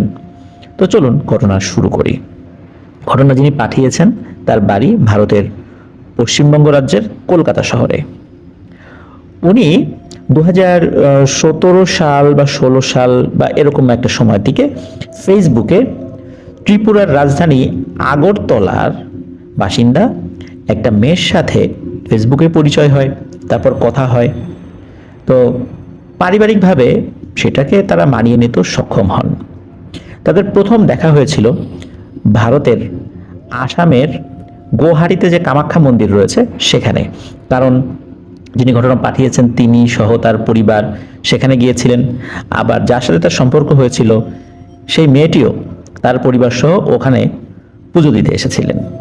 তো ওই জায়গাটাতেই তাদের দেখা হয়, পারিবারিকভাবে কথাও হয় এবং পারিবারিকভাবে সম্পর্কটা মেনে নেওয়া হয় এবং তাদের জীবন শুরু হয় একত্রে। শুরুতে বেশ ভালোই চলছিল। এখন সমস্যা যেটা দেখা দিল, দুজনের বাড়ির ডিস্টেন্স কিন্তু অনেক দূরে। কারণ দেখেন যে পশ্চিমবঙ্গর কলকাতা কোথায় আর ত্রিপুরার আগরতলা কোথায়, মাঝখানে কিন্তু বাংলাদেশ রয়েছে। এটা পার হয়ে তারপরে ত্রিপুরা যেতে হবে, বেশ অনেক দূরত্ব। এখানে বিমানটাই একমাত্র মাধ্যম বলা চলে যদি দ্রুত আমরা যেতে চাই, বেশ অনেক দূরে। তো ওই মেয়েটি স্বাভাবিকভাবেই তার হাজবেন্ডের বাড়িতে চলে আসে, কলকাতাতে থাকা শুরু করে। ভালোই যাচ্ছিল দিনকাল। 4 মাস 5 মাস পর পর ওই মেয়েটা তার বাড়িতে যেত, মানে বাবার বাড়িতে যেত। তো যিনি ঘটনা পাঠিয়েছেন উনিও তাকে সেখানে রেখে আসতেন, ওখানে গিয়ে 2-3 দিন থাকতেন, আবার চলে আসতেন। টুকটাক ব্যবসা বাণিজ্য করতেন, সেদিকে মন দিতেন, এভাবেই চলছিল। ঘটনা সূত্রপাত হয় মূলত ওনার বাড়ি থেকেই, মানে কলকাতাতে ওনাদের বাসা সেখানেই। ওই মেয়ে যখন ওই বাড়িতে আসে, থাকা শুরু করে তার হাজবেন্ডের বাসায়, এরপর থেকে গভীর রাত্রে ঘরের মধ্যে মনে হতো যে একটা আওয়াজ পাওয়া যাচ্ছে। তবে এটা ঘরের মধ্যেও পাওয়া যেত মনে হচ্ছে, আবার বাহির থেকেও আসছে এমনটা। ওনাদের বাসা এমন জায়গা ছিল, সেখানে একটা হাইওয়ে ছিল, রাত 2টো 3টা 4টা পর্যন্ত কিন্তু, বা সারা রাত সারা দিন কিন্তু রাস্তার যে গাড়ি চলছে রাস্তার উপর দিয়ে, সেই গাড়ির শব্দ কিন্তু পাওয়া যেত। কিন্তু গভীর রাত্রে গাড়ির শব্দের সাথেও এই নুপুরের শব্দটাও নতুন করে যুক্ত হলো। কোথা থেকে আসছিল এটা বুঝতে পারছিলেন না। তবে ওই মেয়ে বাড়িতে আসার বেশ কিছুদিন পর থেকে, শুরুতে যে হয়েছে তা না, বেশ কিছুদিন পর থেকে এই সমস্যাটার সূত্রপাত হয়। এরপর যখন ওনারা দুজন ওই মেয়ের বাড়িতে যান ত্রিপুরার আগরতলাতে যাওয়ার পর, যিনি আমাদেরকে ঘটনা পাঠিয়েছেন উনি কিন্তু এখনো খুব মানে একজন চেইন স্মোকার, আমাদেরকে জানিয়েছেন। কন্টিনিউ উনি সিগারেট খেতেই থাকেন। এমনকি ঘটনা যখন পাঠিয়েছেন উনি বলছিলেন, রেকর্ড ফাইল ছিল তো, উনি বলছেন যে ঘটনা রেকর্ড করছেন এবং উনি সিগারেট খাচ্ছেন, মানে এতটা চেইন স্মোকার উনি। সিগারেট ছাড়া ওনার চলেই না, থাকতেই পারেন না। উনি যখন বিমানবন্দরে কলকাতায় যখন বিমানে উঠবেন, তার ওয়াইফ সহ যখন এই যে ত্রিপুরার আগরতলাতে আসবেন, তখন ওনার সিগারেটের যে প্যাকেটটা সেটা শেষ হয়ে যায়, যার কারণে উনি ওইখান থেকে সিগারেট কিনে আর বিমানে উঠতে পারেননি। আর নামার পরপরই তাড়াতাড়ি বাড়িতে চলে আসেন। আগরতলা থেকে 6 থেকে 7 কিলোমিটার দূরে মলয়নগর নামক একটা জায়গা আছে, সেখানে রবির পাড়া নামে একটা পাড়া আছে, সেখানেই মূলত ওই মেয়েদের বাড়ি। সময়টা ছিল বর্ষাকাল, আর ওই জায়গাটা একটু পাহাড়ি, উঁচু নিচু, টিলা রয়েছে, চমৎকার পরিবেশ, একটা গ্রাম আর কি। কলকাতা যেখানে থাকেন সেখানে তো আসলে অনেক ঘিঞ্জি, তারপরে শহরতলি, তারপরে গাড়ি, গাছপালা নাই, বুঝতেই তো পারেন ঢাকা শহরের মতো যেরকম অবস্থা আর কি সেখানে। আর ওই জায়গাটাতে পাহাড়ি এলাকা, সুন্দর পরিবেশ, ওখানে গেলেই ভালো লাগতো। তো ওখানে যাওয়ার পর ওনার মনে পড়ে, বিশেষ করে যখন গিয়েছেন তখন তো বেশ সন্ধ্যা হয়ে গিয়েছে, টায়ার্ডও ছিলেন। তো যখন মনে পড়ে যে ওনার সিগারেটটা নাই, তখন ওনার ওয়াইফকে বলেন যে আমি সিগারেটটা নিয়ে আসি। এর আগে তো উনি আসছেন এখানে, আশেপাশের দোকানপাট উনি টুকটাক চেনেন, আর আশেপাশের লোকজনও ওনাকে চেনে, অনেক দূরের জামাই, সেই হিসাবে সবাই তাকে পছন্দও করত। উনি বাড়ি থেকে বের হন, বের হওয়ার উদ্দেশ্য সিগারেট কেনা। এখন সিগারেট কেনার জন্য বের হয়েছেন, বের হওয়ার পর স্বাভাবিকভাবে গিয়েছেন। ওখানে কিন্তু মানে বেশ দূরে দূরে বাড়ি, হলুদ বাতি জ্বলে ওইখানে, মানে বাইরে টিমটিমে বাতি। বৃষ্টি হয়েছিল সন্ধ্যার একটু পরে, রাস্তা তখনও ভেজা ছিল, উঁচু নিচু রাস্তা। তো উনি হেঁটে যাচ্ছেন, স্বাভাবিকভাবে উনি সিগারেট কেনার পর একটা সিগারেট ধরিয়ে ফিরছিলেন। তো ফেরার পথে একটা জায়গায় ওইখানে একটা মানে চাপ কল রয়েছে, তো ওই জায়গার কাছাকাছি এসেছেন। তো হঠাৎ করে ওনার মনে হলো ওনার পেছনে কেউ একজন হাঁটছে। এটা মনের ভুল নয়, কারণ হচ্ছে যে হাঁটছে তার ছায়া দেখা যাচ্ছে, তার ঠিক পাশে একটা ছায়া। উনি চিন্তা করেন যে কে হাঁটছে, মানে হাঁটতেই পারে। তো উনি থেমে যান। থেমে যাওয়ার সাথে সাথে ছায়াটাও থেমে যায়। উনি চিন্তা করেন যে কী ব্যাপার, এটা কি মনের ভুল, এটা কি অন্য কোনো কিছুর ছায়া না কি? দেখেন যে না, সেটা অন্য কোনো কিছুর ছায়া নয়। তো উনি যখন ওই কলপাটটা পার হয়েছেন তখনও দেখছেন যে উনি আগালে ওই ছায়াটা আগায়। আকাশে কিন্তু মেঘ ছিল, আবার চাঁদও ছিল। কখনো কখনো চাঁদ ঢেকে যাচ্ছিল মেঘে, আবার মেঘ সরে যাওয়ার পরে চাঁদের আলো বের হচ্ছিল। আশেপাশে যতটুকু আলো ছিল এবং চাঁদের আলোতে এই ছায়াটা খুবই ভালো মতো পরিষ্কার বোঝা যাচ্ছিল। ভয়ে উনি পেছন দিকে তাকান নাই, উনি ওইখান থেকে ঝেড়ে দেন এক দৌড়ে উনি ওনার শ্বশুরবাড়িতে চলে আসেন। তো উনি যখন হাঁপাচ্ছিলেন তখন শ্বশুরবাড়ির সকলে জিজ্ঞেস করে যে কী ব্যাপার, এরকম হাঁপাচ্ছ কেন তুমি? তখন উনি একটু দম নিয়ে বিষয়টা বলেন যে ওইখানে যে কলপাটটা রয়েছে সেখানে এসে উনি এরকম একটা ছায়া দেখেছেন, কিন্তু ভয়ে উনি পিছন দিকে তাকান নাই। এইটা শোনার পর বাড়ির লোকজন মনে হলো যে আতকে উঠলেন। কেউ কেউ ভুরু কুচকে ফেললেন যে হ্যাঁ বলে কি, ওইখানে এটা দেখছে। মূলত ব্যাপারটা এরপরে ওনাকে বলেন, সেটা হলো যে ওই যে কলপাড়ের ওখানে এসেছেন কিছুদিন আগে ওই জায়গাটাতে একটা মহিলা দুর্ঘটনায় মারা যান। ওই কলপাড়ের পাশেই বা কাছাকাছি ট্রাক স্ট্যান্ড রয়েছে। মূলত ওইখানে একটা বাড়ি রয়েছে, খুব ধনাঢ্য একটা পরিবার, ওনাদের অনেকগুলো ট্রাক রয়েছে, টাটা ট্রাক, 14 চাকার বড় বড় ট্রাকগুলো। তো ওই ট্রাক যখন ওই জায়গা থেকে বের হচ্ছিল, উল্টো দিকে ঘোরাচ্ছিলেন, তখন ওখানকারই আর একজন মহিলা ওই কলে পানি নিতে এসেছিলেন। তো ট্রাক যখন পেছন দিকে ঘোরাচ্ছিলেন, লুকিং গ্লাসে ওই মহিলাটাকে ওই ড্রাইভার সাহেব দেখতে পারেন নাই।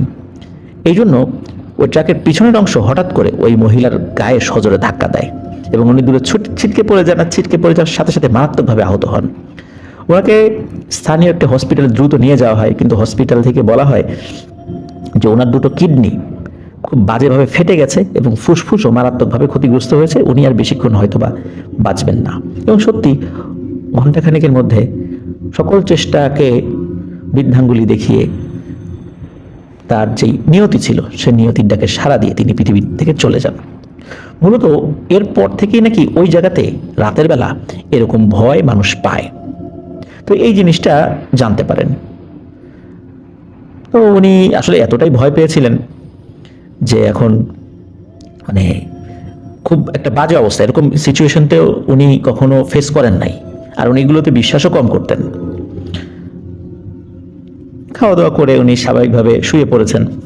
এখন শুয়ে পড়ার পর হঠাৎ করে মনে হলো, অনেকক্ষণ তো ভয়ের মধ্যে ছিল, সিগারেট খাওয়ার নেশাটা একটু চেপেছিল, তখন মনে হলো যে একটু সিগারেট খাই। তখন সিগারেট খাওয়ার জন্য উনি ঘরের বারান্দায় আসলেন। ওনার শ্বশুর বাড়িটা ছিল একটা এল শেপের একটা বাড়ি, বাড়ির সামনের অংশ পুরোটাই গ্রিল দিয়ে ঘেরা, মানে বারান্দা পুরোটাই গ্রিল দিয়ে ঘেরা। বাড়ির উঠোন রয়েছে, উঠোনের একটা পাশে রয়েছে রাধাকৃষ্ণ মন্দির। ওনারা তো সনাতন ধর্মাবলম্বী ছিলেন। রাধাকৃষ্ণ মন্দিরের পেছন দিকে একটা গোয়াল ঘর ছিল। তো উনি ওই বারান্দায় এসে গ্রিল ধরে সিগারেট খাচ্ছিলেন। তো ঘরের যে আলো, সেই আলোটা উঠোনে পড়েছে, বেশ ভালোই দেখা যাচ্ছিল সবকিছু। হঠাৎ করে উনি দেখতে পান যে ওই মন্দিরের পাশে কিছু একটা দাঁড়িয়ে আছে। উনি চিন্তা করেন জিনিসটা কি, অদ্ভুত জিনিসটা তো। উনি একটু ভালো করে দেখার চেষ্টা করেন। উনি দেখলেন শুরুর দিকে জিনিসটার পেছন দিকটা দেখা যাচ্ছে, খচখচ শব্দ হচ্ছে, এবং উনি যখন ভালো করে দেখার চেষ্টা করেন হঠাৎ করে ওই জিনিসটা তার দিকে ঘুরে তাকায়। ঘুরে তাকানোর সাথে সাথে উনি দেখেন যে এটা একটা বিশাল আকৃতির একটা মাথা। বডিটা ওইভাবে উনি খেয়াল করেন নাই, বডিটার আকৃতি কেমন, ছোট না বড়, এটা খেয়াল করেন নাই। তবে দেখতে পাচ্ছেন একটা ঝলসানো মুখ, মুখের চেহারা মানে মুখমণ্ডলের যে কালার সেটা লালচে, চোখগুলো লাল টকটকে, দাঁতগুলো অনেক বড় বড়। ওই জিনিসটা আসলে যখন তার দিকে তাকিয়েছে উনি তো মারাত্মক ভয় পান, বুকের মধ্যে মানে ধরাস করে ওঠে। ওই জিনিসটা যখন টের পেয়েছে যে উনি তাকে দেখছে, তখন ওই জিনিসটা মন্দিরের পেছন দিকে চলে যায়। পেছন দিকে যাওয়ার পর আমরা যেমন লুকোচুরি খেলি না, ওই জিনিসটা মাথা একটু বের করে তাকে দেখার চেষ্টা করে, কারণ উনি ওটা দেখছেন। এরকম কিন্তু 10-15 সেকেন্ড এরকমটা হয়, মানে লুকোচুরি খেলার মতো আর কি। যে ওই জিনিসটা মনে হচ্ছে যে সে তাকে দেখছে, এটা পছন্দ করছে না, বা আদতে দেখছে কিনা সে বারবার পরীক্ষা করছে, এমনটা আর কি। তো উনি যখন দেখেন যে এটা আসলে তার চোখের ভুল না, এটা সত্যি সত্যি উনি ভয়ানক একটা জিনিস দেখছেন। এরপরে উনি দেন প্রচন্ড জোরে এক চিৎকারে ওনার দাঁত লেগে যায়, উনি আর কথা বলতে পারছেন না। বাড়ির সকলে কিন্তু দৌড়ে চলে আসে যে কি হলো জামাইয়ের কি হলো। দেখে যে ওনার এই অবস্থা, সিগারেট এক পাশে পড়ে আছে আর উনি ফ্লোরে পড়ে আছেন। তাড়াতাড়ি তাকে ধরে ঘরে নিয়ে যাওয়া হয়। নেওয়ার পরে তারা তাদের মতো করে সেবা শুশ্রূষা করেন। সেবা শুশ্রূষার একটা পর্যায়ে যখন উনি অনেকটা ধাতস্থ হন, স্বাভাবিক হওয়ার পর উনি বলতে থাকেন উনি কি দেখেছেন। যখন পুরো বিষয়টা বলেন তখন লোকজন বলেন, না তো আমরা তো কখনো এই বিষয়টা দেখি নাই, এই বিষয়টা তুমি কি ভুল টুল দেখলা কি না, আমাদের এখানে তো আমরা সবসময় হাঁটাচলা করি, কখনো তো এই ধরনের ভয়ানক জিনিস আমাদের নজরে পড়ে নাই। এখন যেহেতু নজরে পড়েই গেছে, আর কিছু সময় আগেই উনি ওনার শ্বশুর বাড়ি থেকে যখন বাইরে বের হয়েছিলেন আবার ফেরার সময় একটা ভয়ানক জিনিস দেখেছিলেন, তো সকলে ধারণা করেছিল হয়তোবা কোন একটা প্যারানরমাল বিষয় ওনার সাথে লেগে গেছে। তো ওই বাড়ির অন্য যারা মুরব্বীরা ছিলেন তাদের মধ্যে একজন মহিলা, কারণ ওই বাড়ির যিনি পুরুষ লোক, যে মানে ওনার যিনি শ্বশুর, তিনি কিন্তু বাড়িতে সাধারণত খুব কম থাকতেন, কারণ হচ্ছে উনি ত্রিপুরা স্টেট রাইফেলসে চাকরি করতেন। ওখান ওই রাজ্যের একটা নিজস্ব নিরাপত্তা বাহিনী আর কি। তো সেখানে যেহেতু চাকরি করতেন, অধিকাংশ সময় ক্যাম্পে থাকতেন, এই কারণে বাড়িতে তার কম থাকা হতো। এই জন্য বাড়িতে মহিলা সদস্যরাই বেশি ছিল, আর ওনার শ্যালক ছিলেন আর কি বাড়িতে। তো বাড়িতে অন্য যে মহিলা ছিলেন, প্রবীণ মহিলা, ওনার দাদি শাশুড়ি মেয়েরা যারা ছিলেন আর কি, তো এনারা বলছেন যে আগামীকাল ওনাদের পরিচিত একজন তান্ত্রিকের কাছে নিয়ে যাবেন, সে বেশ ভালো ঝাড়ফুঁক করতে পারে এবং এই টাইপের প্যারানরমাল বিষয় সে খুব এক্সপার্ট। ওনারা আসলে এগুলোতে বিশ্বাস খুব একটা ছিল না, তারপরও যেহেতু মুরব্বীরা বলছেন ঠিক আছে সকালে যাবেন, তো সারা রাত উনি আসলে ভালো করে ঘুমাতেই পারেননি। আর বাড়ির সদস্যরা তারা তাদের ধর্মের যে রিচুয়ালগুলো ছিল তারা সেভাবে করে তাকে সেবা শুশ্রূষা করে সুস্থ করার চেষ্টা করেছেন। তো ভোরের দিকে ওনার ঘুম হয়, সকাল 9টা সাড়ে 9টার দিকে ওনার ঘুম ভাঙে, এবং ঘুম ভাঙার পর ওনার পরিবারের সদস্য, ওনার স্ত্রী এবং ওনাদের সাথে সেই জায়গাতে যান। যাওয়ার পরে দেখেন যে ওইখানে বেশ অনেক লোকই আছে, মানে অনেক লোকই সেখানে আসে আর কি। ওই বাড়িতে একজন তান্ত্রিক গোছের একজন লোক আছে। তো তার সামনে গিয়ে তিনি বসেন, মানে যখন তার সিরিয়াল আসে, বসার পরে তান্ত্রিক তাকে জিজ্ঞেস করে, তোমার পকেটে মানি ব্যাগ আছে তাই না? বলে হ্যাঁ, স্বাভাবিক মানি ব্যাগ তো থাকবেই। বলে তোমার মানি ব্যাগের মধ্যে বেশ কিছু ধাতুর কয়েন আছে, এইগুলো বাইরে রেখে আসো, আর একটা 1 টাকার কয়েন তুমি সাথে করে নিয়ে আসবা।